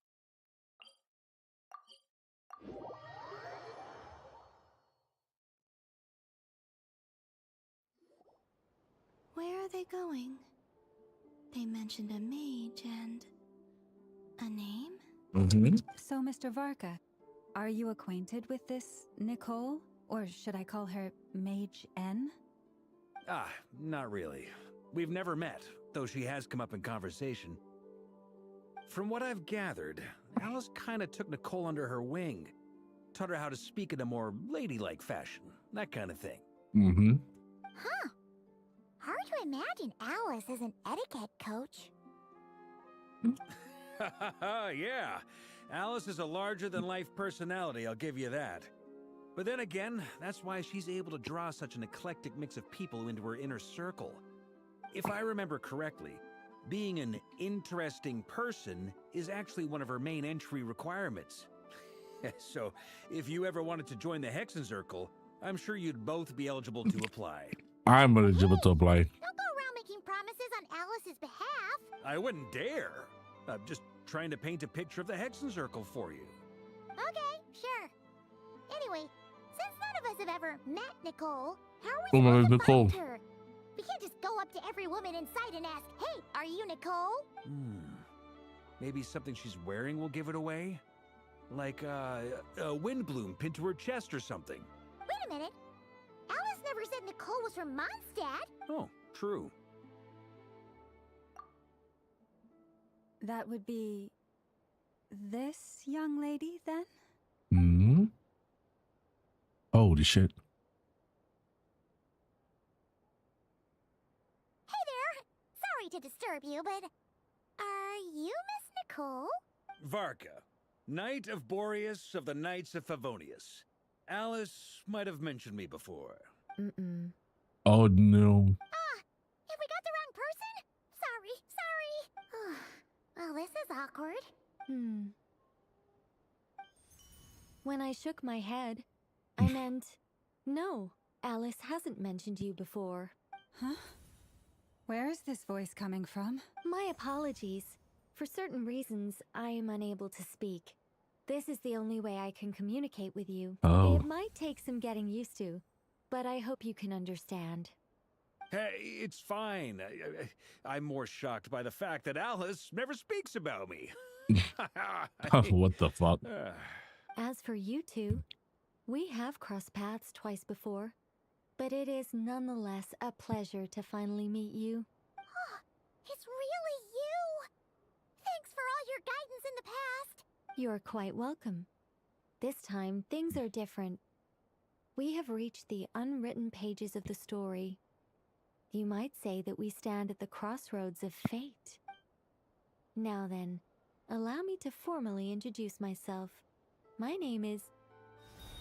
Nicole, the unappreciated master sculptor, the immortal literary giant, if only they're right.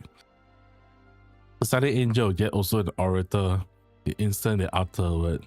In summary, to remain silent is be the observer of the world. No, stop! Alice! I can't believe it! I had a whole speech prepared. I'd agonized over every single word.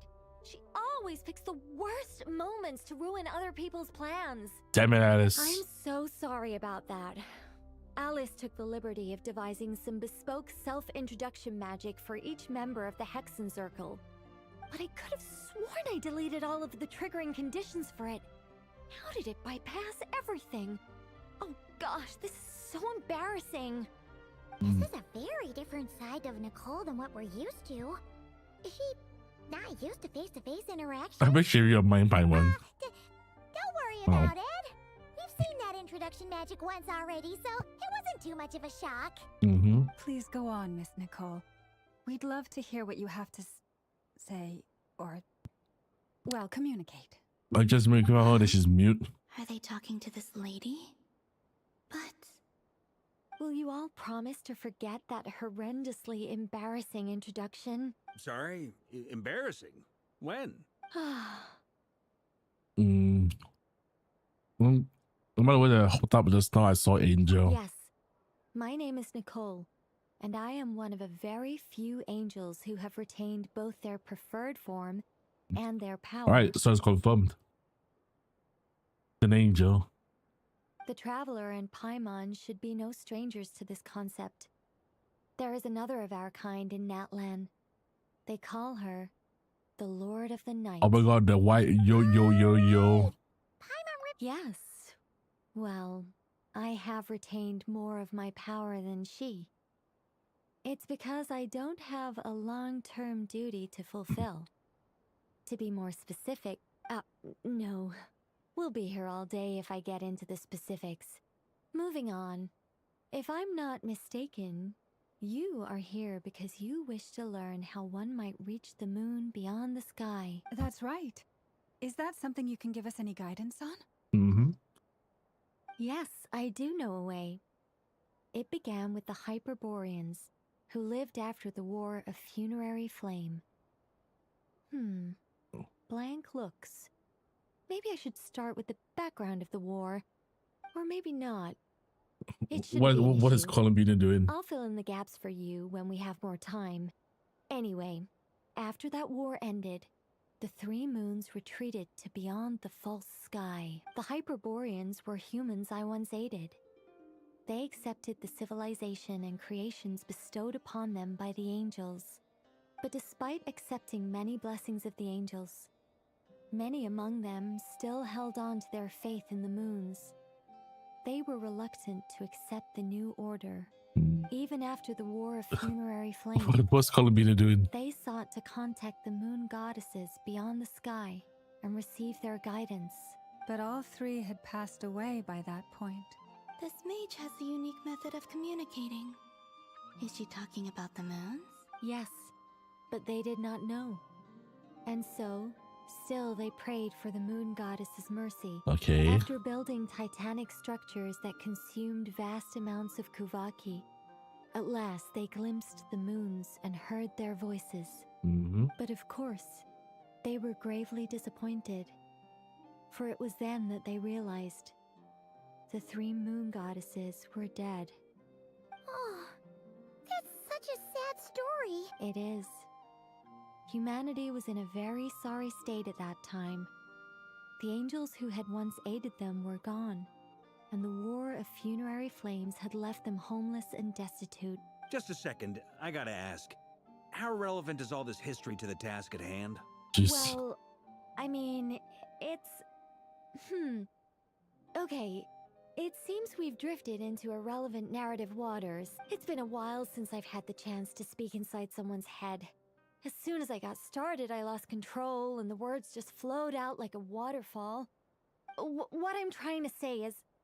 Right, yes, that's it. The relevant part is the ritual created by the Hyperboreans. The fact that they bypassed the false sky and saw the true moons implies that they successfully built a connection between Tevat and the outside world. It's gonna be good. Which means, with enough Kuvaki and a sufficiently stable connection, it should be feasible to send one person over the border. Okay. Okay, so they built some kind of portal? Oh, yes. A portal. Yes. Is something wrong? You sound disappointed. I just didn't expect you to summarize it so well. It turns out I could have said all that in one word, if only I'd managed to think of it. No, please, it's fine. This is invaluable knowledge. I'll be sure to record and preserve everything in writing. Oh, really? Well, in that case, I suppose I could backtrack and add some more detail. I did gloss over a few things so far. Whoa, time out. Let's summarize what we've got first. Vodka is the The skip button. Hyperboreans were the last ones to use this method, right? So we somehow need to find whatever structure they built and make sure there's enough Kuvaki to power it up. Luckily, we have the moon marrow is she of doing? both the eternal and iridescent moons, so we're all good for Kuvaki. Which means the key issue we need to focus on is finding the place. What is she? Am I right so far? What is she doing?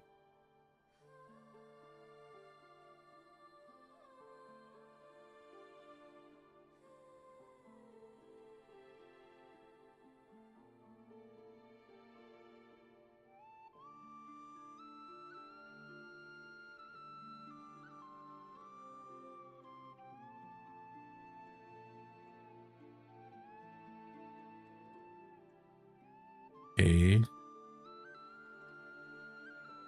Yes. Although I expect the structure is long gone by now. That said, what if we could take advantage of the phantoms to travel back to a time when it still existed? Well, travel back isn't quite accurate. It's more like we'd be creating a handshake between 2 points in space-time. We wouldn't even have to pick a time when it still existed. It could just be a time when it still appeared in phantom form via projection, or we could project our own phantoms, fold them together at... Vodka's like, You look lost. Was that too hard to follow? Forgot what's the chili cho doing in the back? Yeah, things got a little, technical there. Paimon's brain is reaching capacity. I mean, when the... Let me think about how to put this more simply. Okay, got it. Over the next few days, I'll search for phantoms that we can use. Once I find one that meets the criteria, I'll let you know and we'll regroup. By completing certain rituals, specific individuals will be able to enter the phantom and make it to the Hyperborean structure. If everything checks out, and it looks feasible, we'll just need to wait for Moon Prayer Night, and we can send the Moon Goddess back home. I'm really skimping on the detail here. Is this making any sense at all? I think so. For now, we'll just wait to hear from you. Yes. Basically, yes. Great. Counting on you. In the meantime, we'll focus on finding the Moon Goddess's name.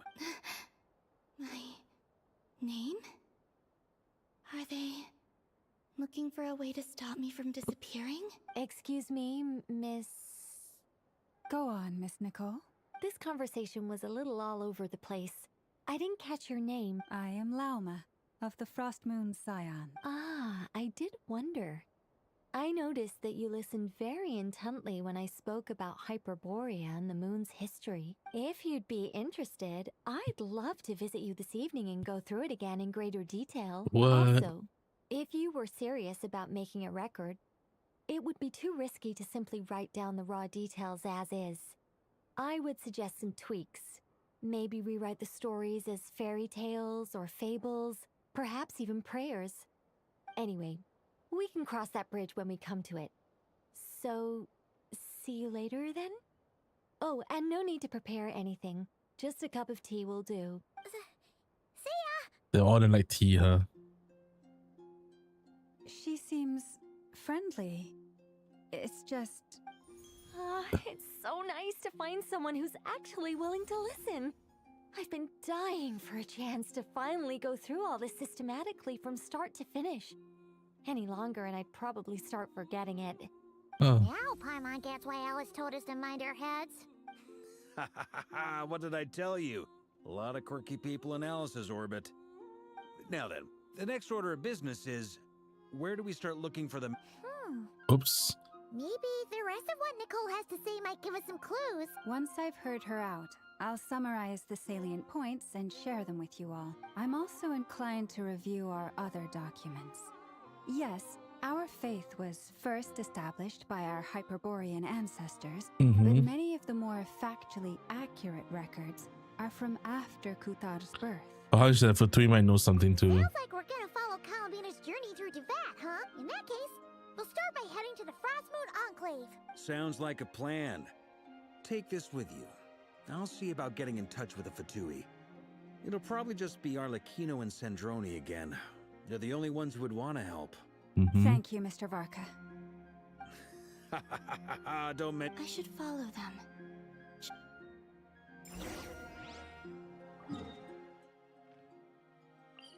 Oh, Mr. Walker's.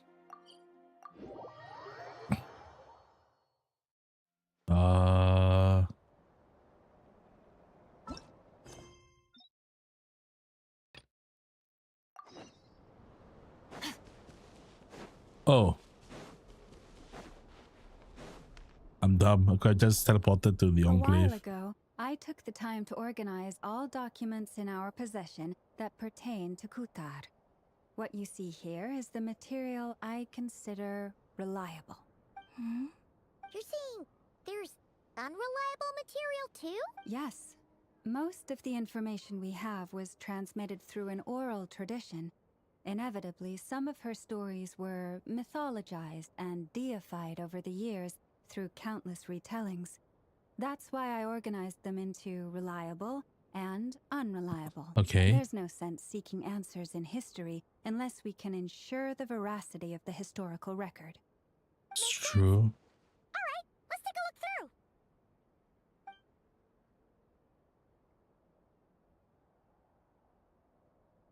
Mm-hmm.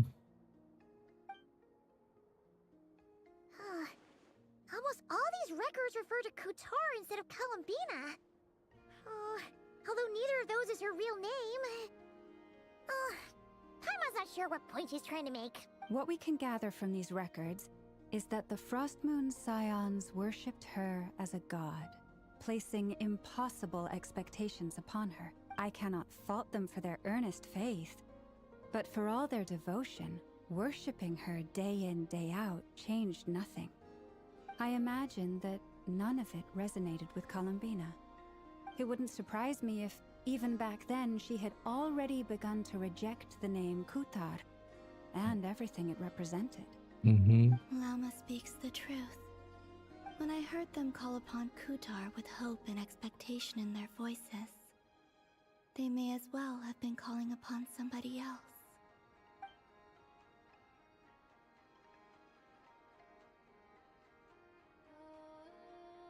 Well, that's a bit complicated. I looked at the level of detail, perceived authenticity, prose style, and how realistic their portrayal of Kutar seemed to be. Amongst the Frost Moon Scions of today, only I know of her existence, and I alone have spoken to her face to face. As such, I know that there are certain things she simply would never do. Like? That being said, I have sensed some changes in her lately. Changes? Seems like this is getting us nowhere. Sure. What is she doing? Exerting but a fraction of her divine might, Kutar sheared a great mass from the snow-capped mountain and cast it into the sea, upon whose surface shone the mirror image of the moon. Thus was formed the island of Hisi. So I think the blind girl is a ghost right now. Yeah, right. To pass the sniff test. Yeah, no. She's weak, so her physical body doesn't exist anymore. Yeah. So is she a ghost? Kinda. What's all the video doing? Are not but lies through and through. Only one moon has ever shone for us, and Kutar is her name. It was something like this before in The Netland. vast majority of ancient texts are filled with fanciful tales like these. I trust you understand my criteria a little better now. Kutar did not speak, merely Sounds like a gazing into ghost. the distance in silence. Yeah. And where her gaze landed, this was her prophecy. Clearly, whoever wrote this text never even met Kutar. Otherwise, they'd know that her eyes are always closed. What about you, Traveler? It is with me because yeah. I mean, it's kind of it. She realized she's a moon goddess, but she's been rejected by the world because the moons are the moons have been rejected by the world. So subsequently, as a moon goddess, she's been rejected. So she loses her power every day. It just happens to be the part where she lost enough power to not physically be available, but soul is still around. The child wished to build a wooden nest with which to shield a fledgling bird from the cold. But being so young and lacking in strength, the child could not snap the branches from the trees. Kutar was passing by. Upon seeing the child, she summoned forth a Kuhenki, who built a beautiful nest for the child. I remember that. Not knowing the meaning of Kutar's divine intervention, the child dared not to respond, and thus ran home to call their parents. But Kutar was gone.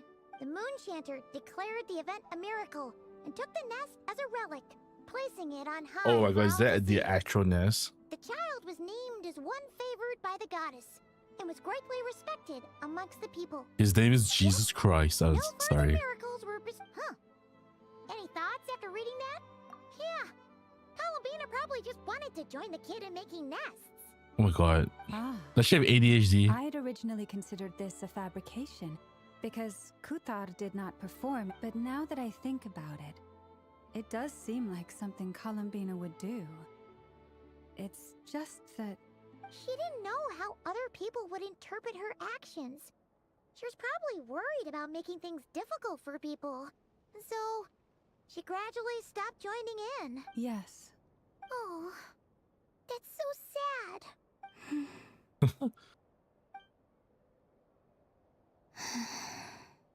And now, I can make no such gestures of warmth, even if I want to. Still no name. That's a bit of a shame. But we did learn some interesting Damn, Paimon's a poet. Barca said he was gonna set up a meeting with Arlecchino and Sandrone, right? Let's go back to Nasha Town and see how he's doing.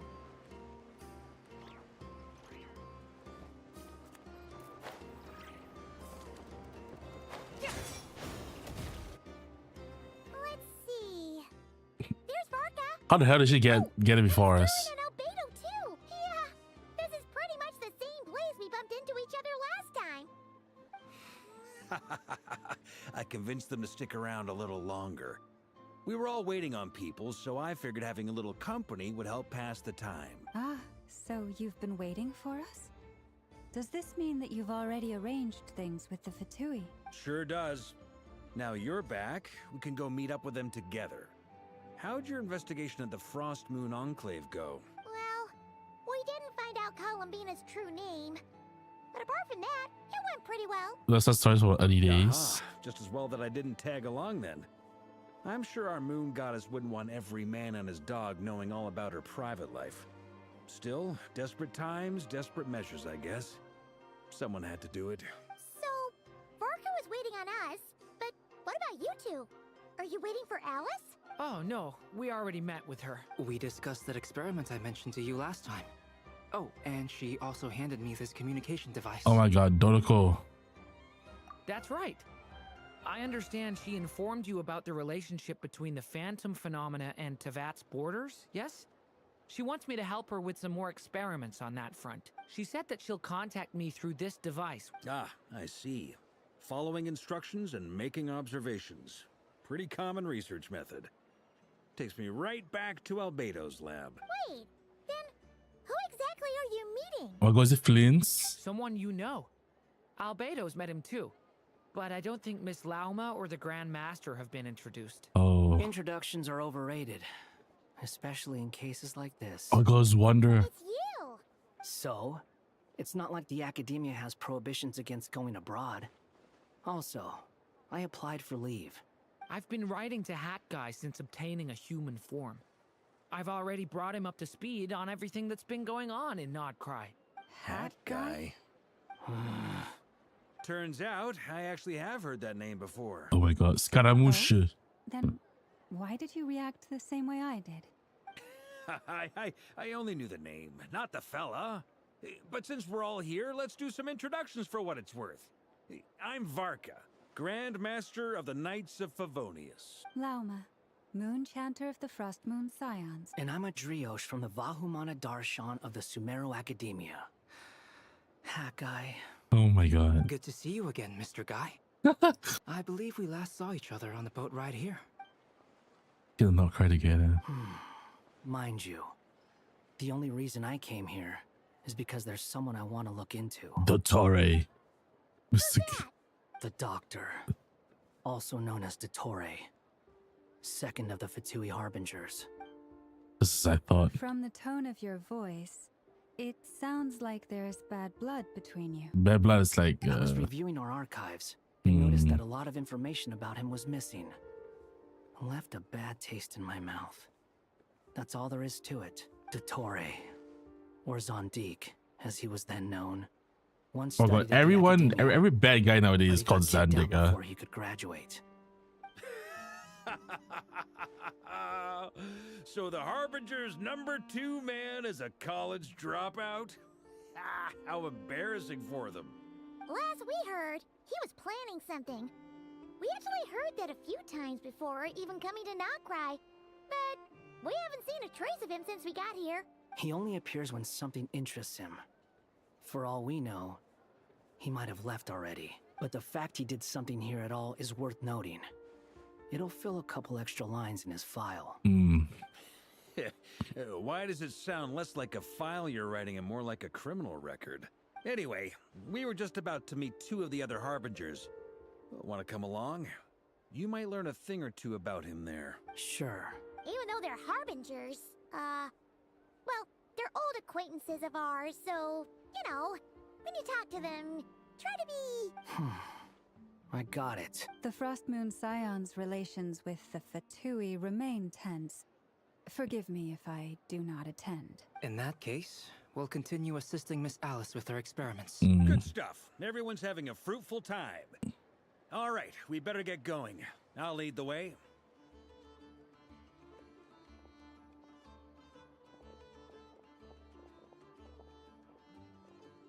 Okay, Wanderer. Are you here for revenge? Well, yeah, that's obviously part of it. But I'm not the only one who has a score to settle with him. Neither you, nor Lesser Lord Kusanali, nor I want to see him meddling with things again. Maybe let's talk about Color Meter. What's the hurry? Don't worry. Pigeons always know which way home is.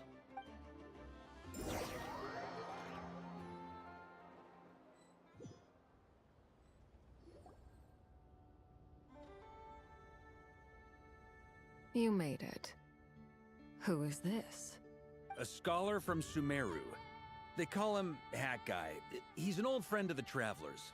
Wait, this is the academia representative you wrote about? What's she doing?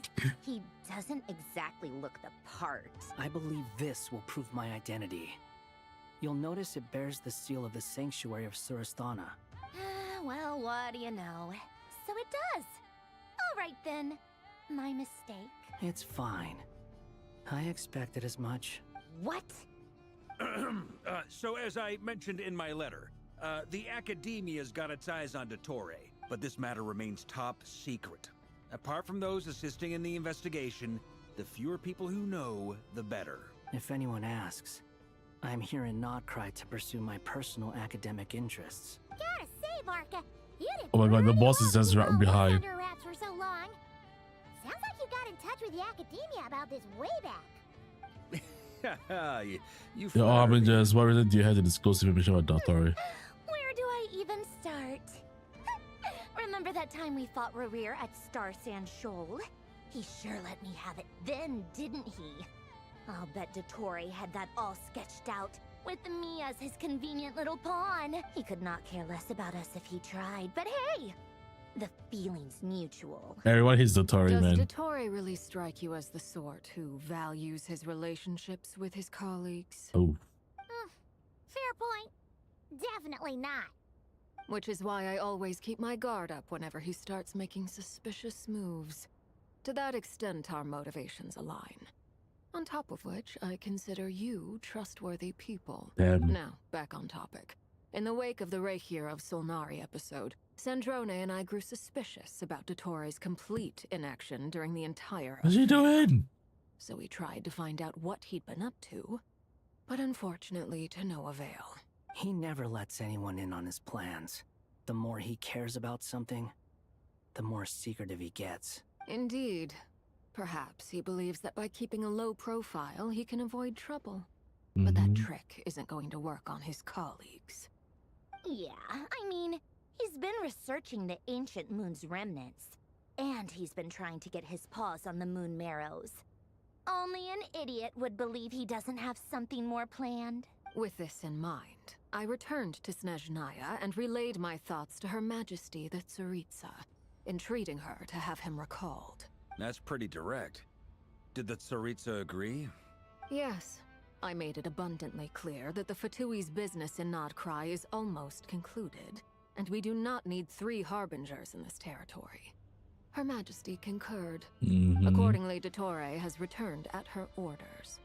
I imagine he is continuing with experiments, which no one besides he would ever have any interest in. Common sense might mean nothing to him, but he's not stupid. He knows that no good can come from opposing the Tsaritsa. There is a. I mean, like, alone won't get him all the way. He needs the Rooster's resources and Regrator's Mora. oh, Both of which the Tsaritsa can strip from him by waggling a finger. But doesn't he have a track record of publicly following orders while going against them in private?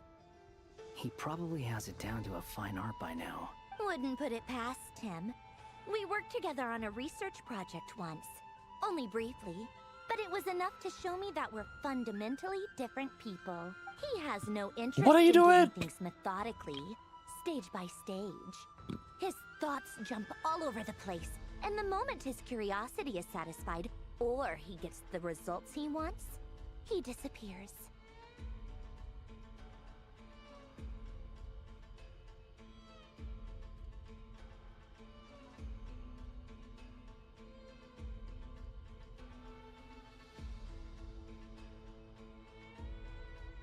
The only similarity we share is that, once we set our minds on doing something, we will see it done.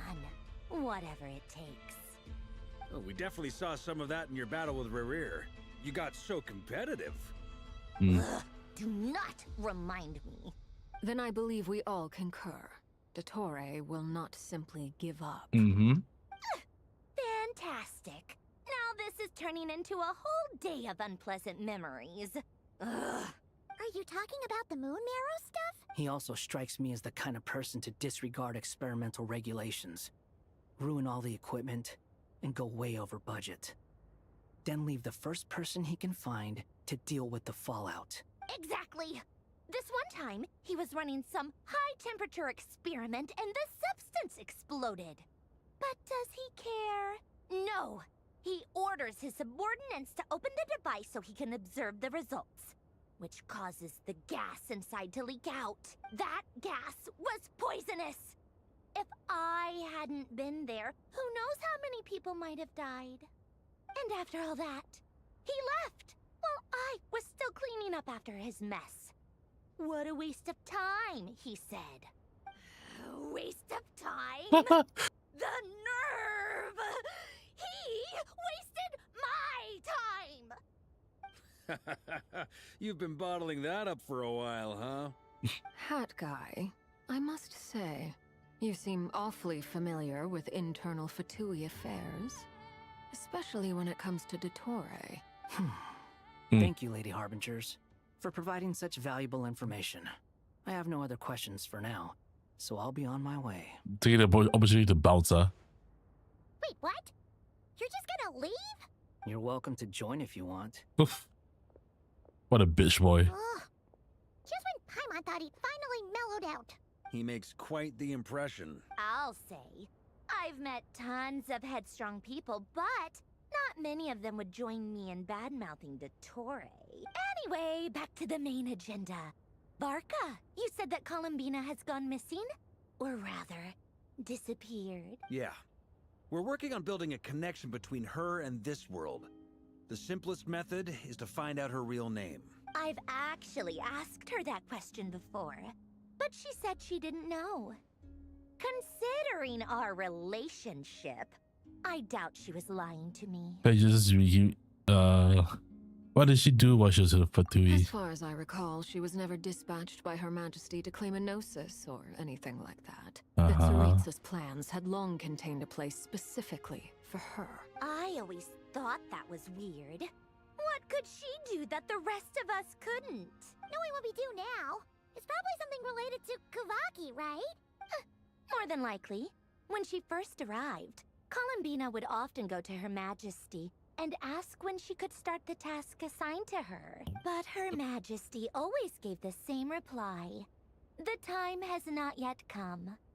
So she spent her days in Snezhnaya doing basically nothing. The Tsaritsa has summoned a beautiful blind maiden to be a harbinger, giving her the third seat by virtue only of her enchanting voice. It was a dumb and stupid rumor. But the reality of the situation made it hard to refute. And what happened after that? I imagine she stopped caring. She no longer seemed to care why she had been recruited, and Her Majesty never gave her any missions. So she just continued to sing in the flower garden. For my part, I was busy. So busy, in fact, that watching someone be that idol had me fuming. But still, I got the sense that she had long been used to a life of other people claiming she was needed when she wasn't. I just felt that having a place to stay would cost me something eventually. And so I waited quietly for the day that I would have to pay the price. And on the other end of that spectrum, you had me. Someone once told me that I had the lousiest work and the toughest luck.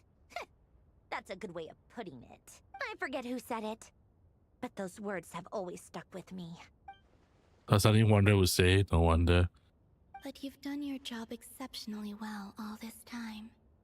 Because at heart, you are a conscientious person. What is it? Something come to mind? That's more eager to her name now. That makes sense. Nothing screams you are needed like your name shouted from across the town. Well, good luck with it. But if you ask me, Colambina is still the most shoutable name. I'm just so used to it now. After all the arguments we've had, I can't be bothered trying to remember another name for her. Nor I. Sandrone. Harlequino. Develop using more what you call me this past, but soon time for you to part. Huh! It's a Sealy! Does that mean Nicole has news for us? Ladies, I thank you for your hospitality. If the Oh, chance what ever comes up, hospitality? I definitely owe you both a drink sometime. What hospitality? I'm sure it will. You can make your own way out. Heck, you've been here enough times, you probably know your way around better than I do. Okay! Time to do what adventurers do best. Follow that Sealy!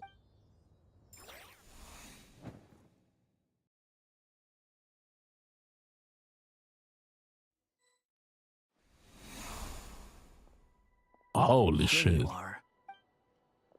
They just spawned an entire... Holy crap. Oh, that guy. How come you're back so soon?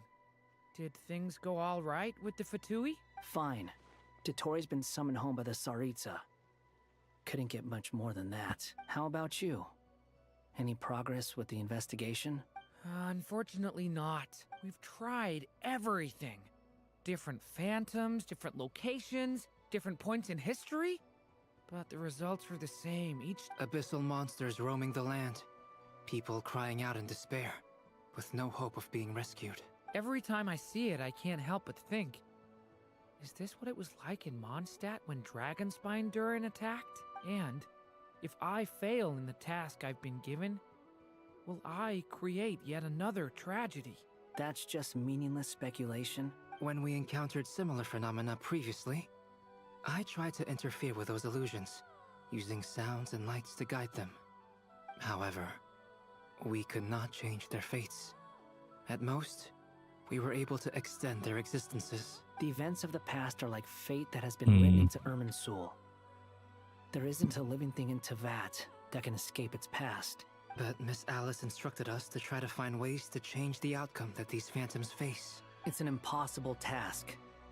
Can't you just refuse? Since she asked us to do this, I feel like it can't truly be impossible. Uh-huh. Or if it is, well, mages can make the impossible possible. I could not have been born as Durin otherwise. But you also said that your past 39 attempts were fruitless. That's true. But you're still going. Yes. After this many futile attempts, surely you realize that you're not doing this because you still believe what some mage told you. It's because you want her hypothesis to come true. It's something you wish for deep inside. So, think for yourself about what you want to do. As long as you don't believe it's futile, it isn't. True. Yeah. Previous experience indicates that we cannot touch the phantoms. which limits the effectiveness of our interventions. If we want to clear this hurdle, we need to break this rule somehow. Same thought here. Following the same rules means repeating the same failures. Reducing ourselves to mere playthings of fate. So you mean we need to figure out a way to make contact with them despite knowing that we can't? Yes, and I suspect that's something only you are capable of. Everything in Tevat is logged in Irminsul, but the withering that once occurred in Sumeru was a sign that the Great World Tree was being corrupted. This corruption allowed things that should not have existed in Tevat to appear. This is tantamount to rewriting reality to an extent. You're saying abyssal power might be able to affect those phantoms? No one's ever tried it before. If you're gonna try it, it'll take courage. And you have to be confident that you can control it. Is anyone there? Has anyone seen my daughter? She's missing. I have to find her. I thought I saw Rasputas. Spargana? Are you in there? Oh. If I can use my abyssal powers to warn him that they're... Yes. The important thing is not the nature of the power, but rather how you use it. To intimidate and obstruct. Sounds about right for the Abyss. Let me try. Have you seen a little girl? What? This isn't the time for that! Just run!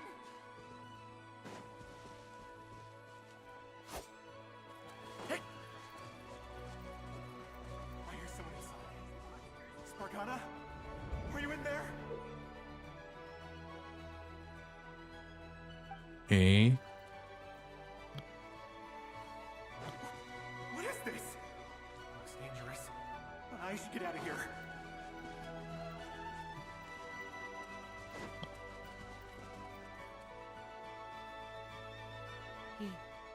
He really left. Ha! We did it! Don't celebrate too soon. Oh Monsters no. approaching from the front. You need to stop them and create an opportunity for him to hide.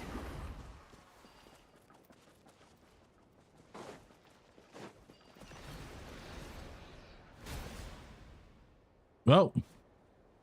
Help me!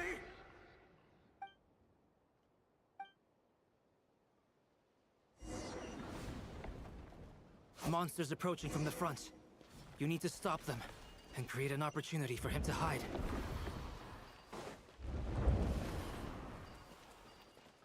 No! There's monsters ahead!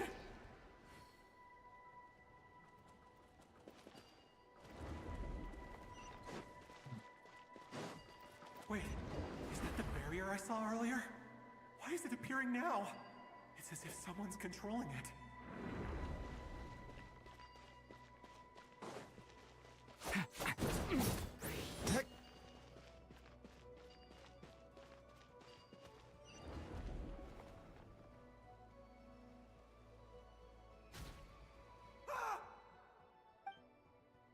Fuck. Monsters approaching from the front. You need to stop them and create an opportunity for him to hide.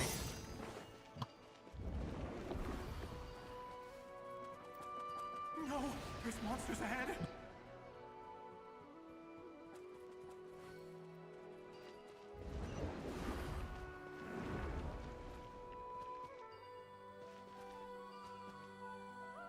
The monsters are gone. Is it safe now? Move. Move.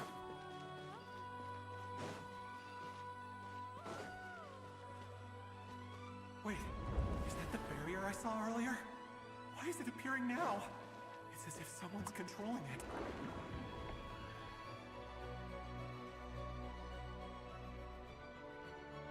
Okay. That's weird. The barrier's gone too. How odd. Anyway, I guess I'll keep going. Quickly, let's keep up.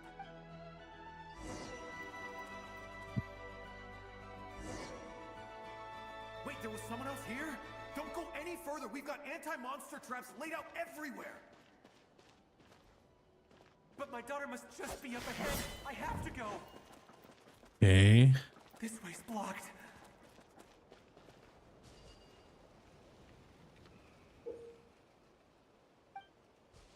We might be able to use the explode. Oh fuck, hit him. Oh no.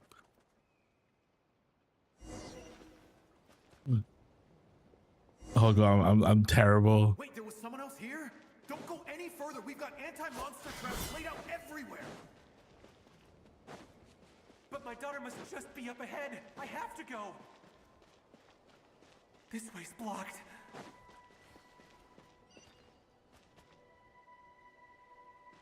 We might be able to use the explosives over there, but we need to take care not to hurt him. I'll use the barrier to keep him at a safe distance. This barrier seems to be helping me somehow.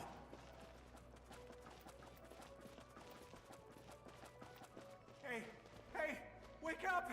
No, she did. No good. Gotta keep moving ahead.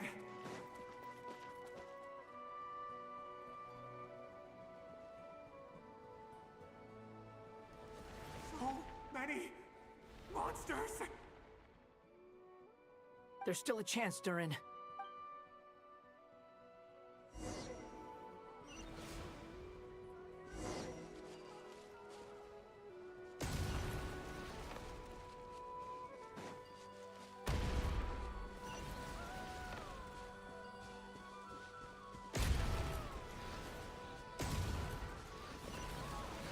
Wait, there's more?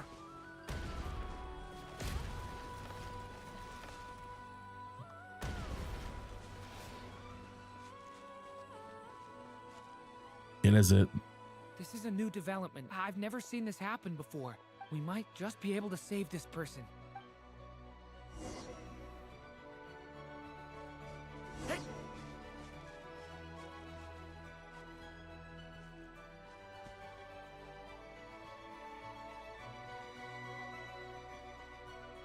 Hello there.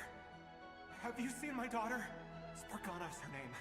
She's carrying a large backpack. Get out while you still can, you fool. You won't find any survivors here. But I can't just leave her here. She must be so scared right now. Sorry. Wish I could help, but I haven't seen her. You'll just have to keep looking. Okay, thank you. If I do find her, I'll get her to shelter and come back for you. Don't bother. Oh no. What's that noise? Monster! No, if he goes inside, he'll be walking into a trap.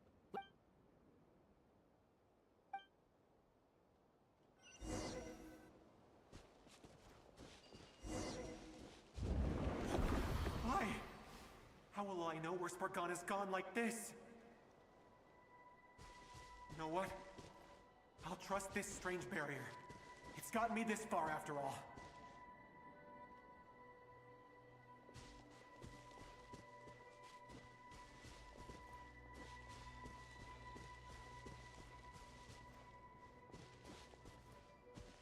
Spargana, are you there?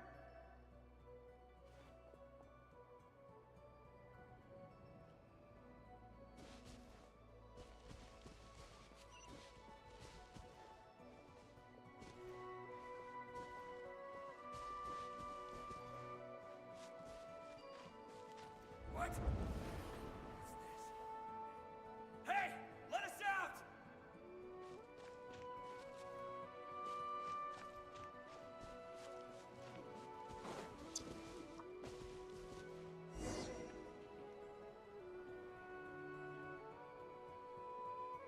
Huh? That looks like one of my daughter's books. Oh.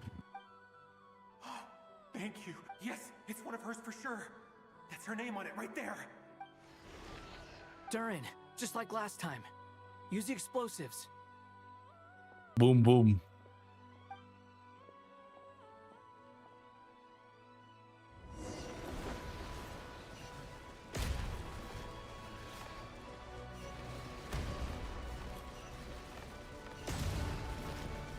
So many of them.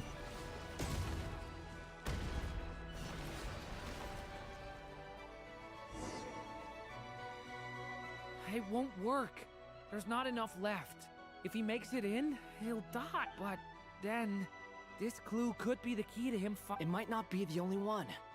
Better he misses that clue than loses his life. I guess so.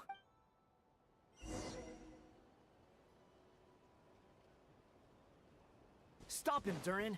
We can't let him get any further in. I feel fuck that.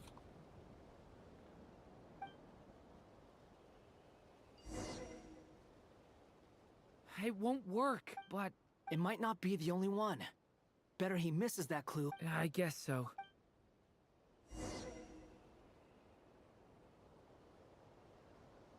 Stop him, Durin. We can't let him get any further in. That's my daughter's book! She's passed this way! Why? Why won't you let me go in? I've searched and searched and searched just for this!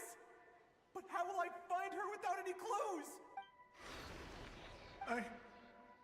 I no longer have anywhere else to go.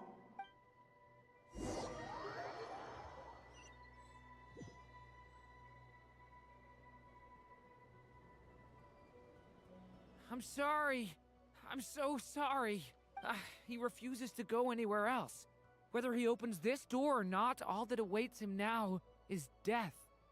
We couldn't change his fate. Albedo? Hat guy? Let's try one more time.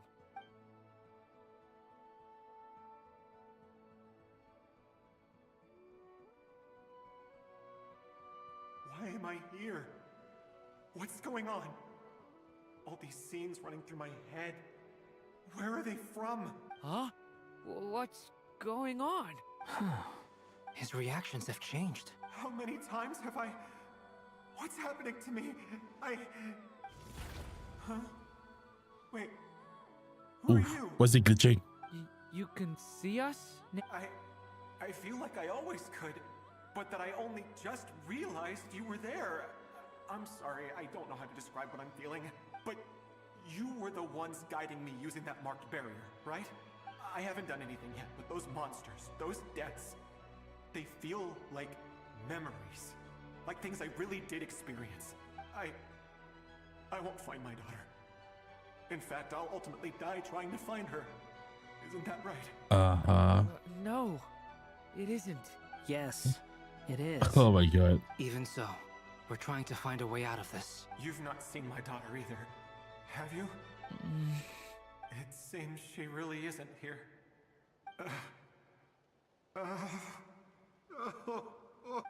I'm sorry we couldn't help you. I'm just tired. Maybe this is destiny. Maybe it doesn't matter how hard I search. How long do I have left? Experience says 15 to 20 minutes. 15 to 20. Thank you for all your help. Let's rest a while. You look exhausted too.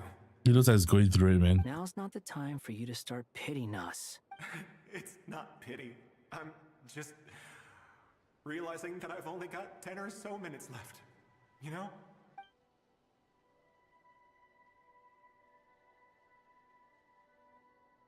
You say you're from Mondstadt, yes?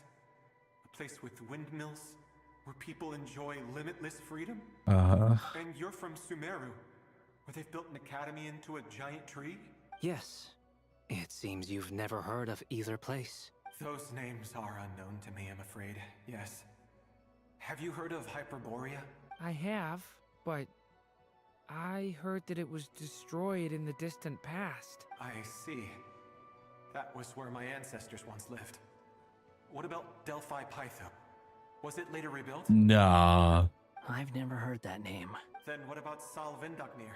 Oh, this is one set. I have seen that name on stone tablets on Dragonspine. But I'm afraid the only things left of that place are its ruins. I see. Sure enough, there was no way to turn this around. I'm sorry. I was the one who asked to chat, but it seems like we're too many ages apart. There's barely any common ground to start from. It's all right. We did hear something new, at least. From how you speak of your lives, things must be going all right for you, I guess. They are. Mondstadt is a place of freedom and happiness. There's a lot of good people in the church and the Knights of Favonius, and even outsiders find that it's an easy place to feel at home. We have festivals a few times a year. Everyone gets together to drink, sing, and be merry. Sumeru is a lot more uptight. Not really the kind of place where you can relax. It's a nation fraught with problems wherever you look. But if all you want in life is to seek knowledge, I guess it's pretty much paradise. That's wonderful. In other words, after this all-devouring black tide passed, humanity did not merely avoid extinction, but rose to build prosperous civilizations anew. I mean, I can see you all right now. That must mean the future isn't a total mess, right? That's true. Well, time's almost up. Let's part ways, I think. Might be best if you don't waste too much time on me. The chances are slim, I know, but I'd like to spend these last few minutes looking for Spargana. If things work out, I'd love to tell her about what I've heard. May we meet again. Well, or not, most probably. In that case, may your wishes come true.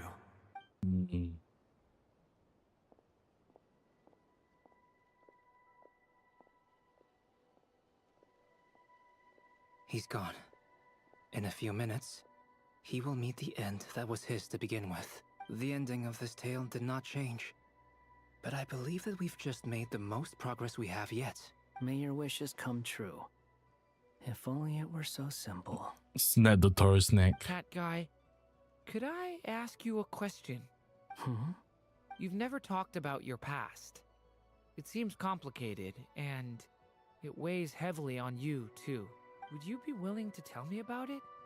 I mean, sometimes it's better to get things out in the open. Take that guy we try to help, for instance. At least he said goodbye with a smile, right? I know about Albedo's past. Our experiences are very similar, and he created me. As for you, you're my first friend, and you've witnessed every step I've taken. But by comparison, I know nothing about you. Either way, I mean, we're still best friends. But if I knew more about you, I might understand your thoughts a bit better. I've told you about myself. I'm a student at the academia. And what did you do before that? Prepared for the entrance exam? Bro. All right. If you really don't want to talk about it, I won't press you any further. I was a puppet built from the branches of a white tree, using technology left behind by the Conrian schools of mechanical engineering. A white tree? You mean an Irminsul tree? Yes. A branch of Irminsul that was once connected to the main tree. So you had a human creator too? Yeah. But my creator abandoned me after deciding that I was a failure. After that... Oof. Scaramouche. What a fucking throwback.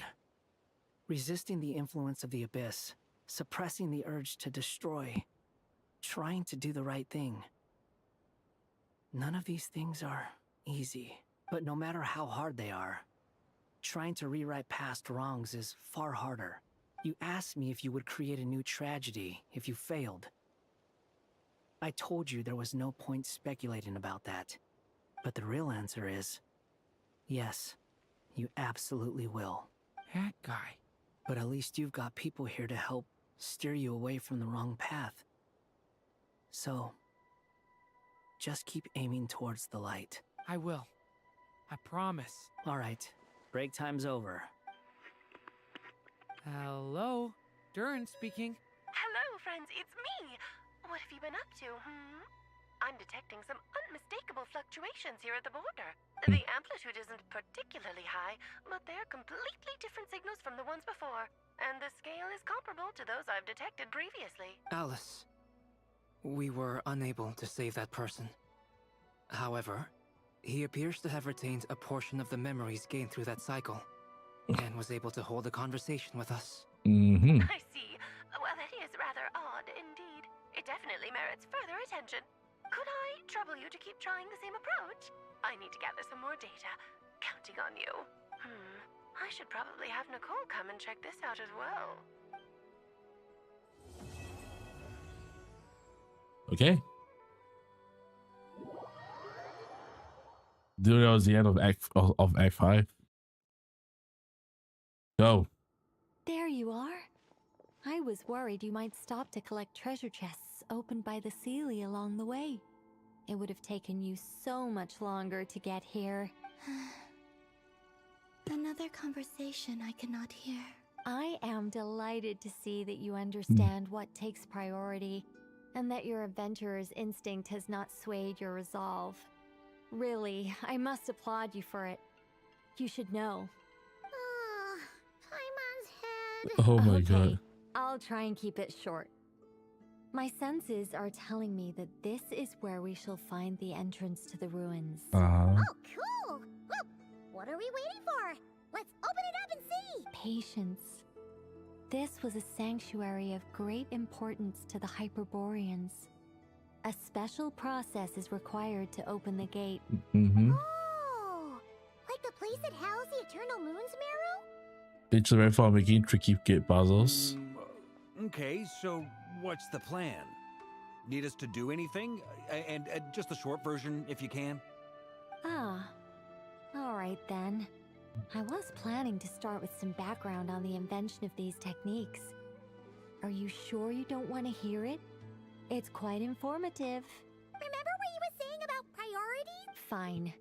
Simply put, we need 3 human representatives to successfully undergo a process of Kuvaki resonance. Think of it as a test from the 3 moon goddesses to see if the entrants are qualified, with the most recognizable qualification being Kuvaki. Pretty sure Lauma would ace that test. I also have no doubt that the Moon Chanter would be qualified, but we would need 2 other people with the same constitution. Therefore, the most feasible method is not so much to follow the rules, but to figure out how the test functions and find a workaround. I've done some research, and it turns out the mechanism is rather crude. We'll simply need humans to stand before it who have sufficient Kuvaki energy within them. I'm with you so far. How do we get the Kuvaki in them? The easiest way would be transfusion. Take some Kuvaki from Nodkrai's soil, put it into the bloodstream, and get it circulating in the body. So we're going to cheat on the test? Precisely. There are other methods, but this is the simplest one. Cheating the system is much easier than trying to hide from it. Sorry? Does the idea of cheating upset you, Miss Lauma? No, that's not it. I suddenly had an idea. Oh, what is it? It's about Moon Prayer Night. I figured out a way for Kuthar to join in the festivities. But as Paimon said, we need to have our priorities straight. Let's get back to the test. I'll follow up with Nefer on the festival arrangements. Oh, okay. Anyway, is this really the best method we have? A Kuvaki transfusion sounds dangerous, no matter how you slice it. If you think that's dangerous, wait till you hear the other methods. I'd be more than happy to go through them if you'd like. There are several. No need, we're good. Let's go with this one. Oh my Very god. well. Kuvaki transfusion it is.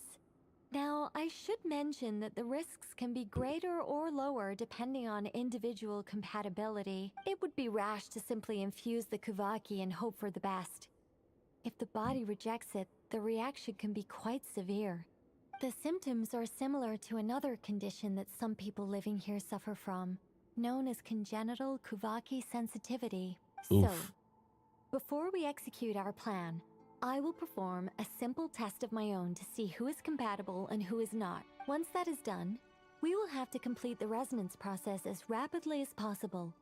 The participants must remain stationary while the Kuvaki circulates and bonds with them, and they mustn't eat or drink anything. No eating or drinking? Oh god, probably was ultimately disqualified. That's some hardcore fasting. They'll all be monks by the time they're through. 3 days. Oh, that's so long! And we still need... Fasting? What are they talking about? I really wanted to. Really? Don't you want to think this through? Haha, count me in too. 3 days without food? I can handle that. Oh, Paimon's out. Miss Nicole has made it clear that this is the easiest way. The way I see it, there's nothing else to discuss. It's time to step up. Yeah, you're right. In that case, Paimon volunteers to be captain of logistics. She'll keep the fires lit and grab some spare clothes to keep you comfortable. Good old Paimon. Then we'll start with you first, traveler. Please step forward.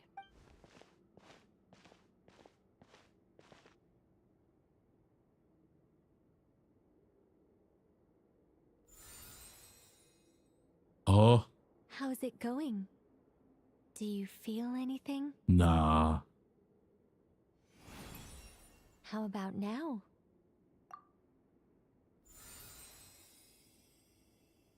And now? Still nothing. What about now? Do you do something? Guys, it's not a competition, you know. All right, I'm officially impressed. Even as a descender, you can withstand far more than I imagined. It's like I summoned a giant stone titan to arm wrestle you, and your arm hasn't even moved an inch. In my last attempt, I infused 5 times the amount of Kuvaki required. Damn. Yes. Safe to say, compatibility won't be an issue for you.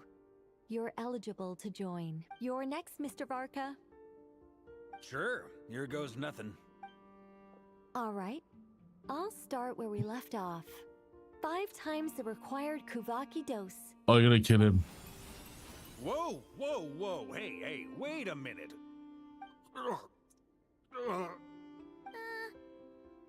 it going? Ooh, no, not great. I kind of want to puke. Feels like I've been drinking too much. A few bottles of wine, then a big stein of Dark Horse, with some hard liquor from Liyue mixed in. She did on purpose, huh? Think this is funny? I just lost to a young lady in an arm wrestling contest. I'm never gonna live that down. My apologies. I'll lower the concentration and try again. Oh. How's it going now? I'm not as dizzy as last time, but I can still feel it pulsing around. In that case, you wouldn't be an ideal choice, Mr. Varka. Let's try someone else. Mm-hmm. Okay, let's go ask some of our other friends then.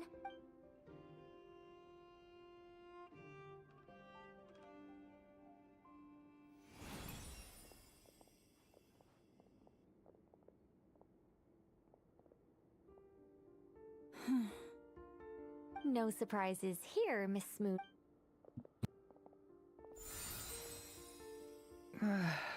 I'm getting a slight headache. Shame. You were so close. Whoa! I'm itching all over! Oh, shit. Allergic reaction. We can't have that. Huh? Well, are you gonna start a what? The Hexen Circle is an organization that cares for and protects children. We will not have them do dangerous things. Not even tests.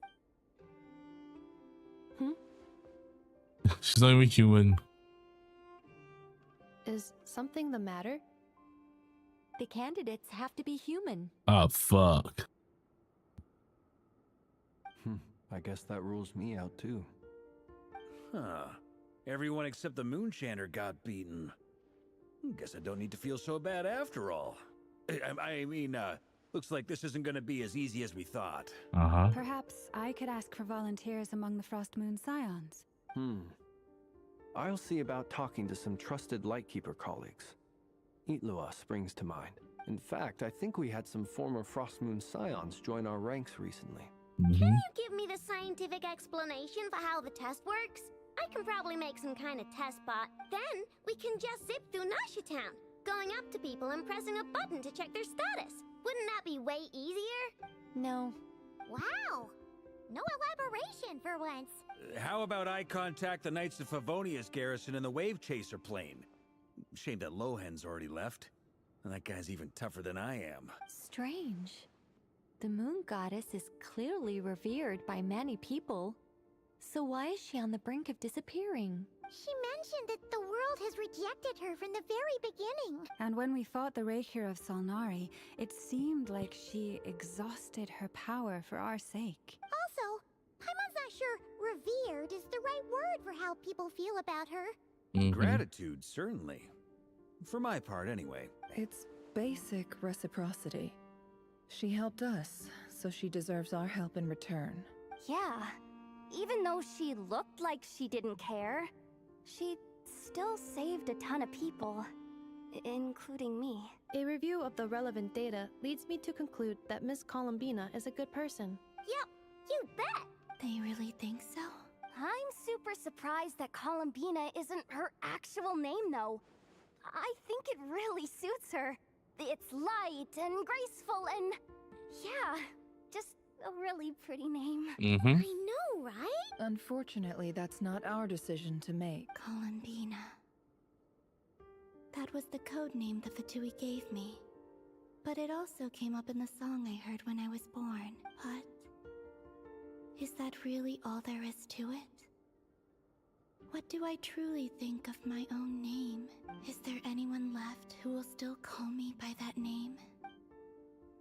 Told me to pick whatever. Thought fancy. Why did I pick Columbina? Because she felt like she never wanted to be Kuta. Worship as a god. Moon Prayer Night is getting closer by the day. We're running out of time. Oh my We god, need it's to look for other Alakino. candidates. Then allow me to try. Huh? What are you doing here? You contacted your friends via the Adventurers Guild. Sandrone has been keeping an eye out for something like that. So she informed me. Since I have the ability to accommodate a moon marrow, I should prove to be a suitable candidate. Arlecchino. When can we begin? I see. We can begin right away. Easy. Too easy for her. How was it? Did you feel any discomfort? Not at all. Then it seems we shan't need to look for additional candidates after all. Great! Cool. Alright, like Paimon said, the rest of us can take turns making sure the three of them stay warm and comfy. Then, my job is to take care of the caretakers. I will ensure I'm ready as well.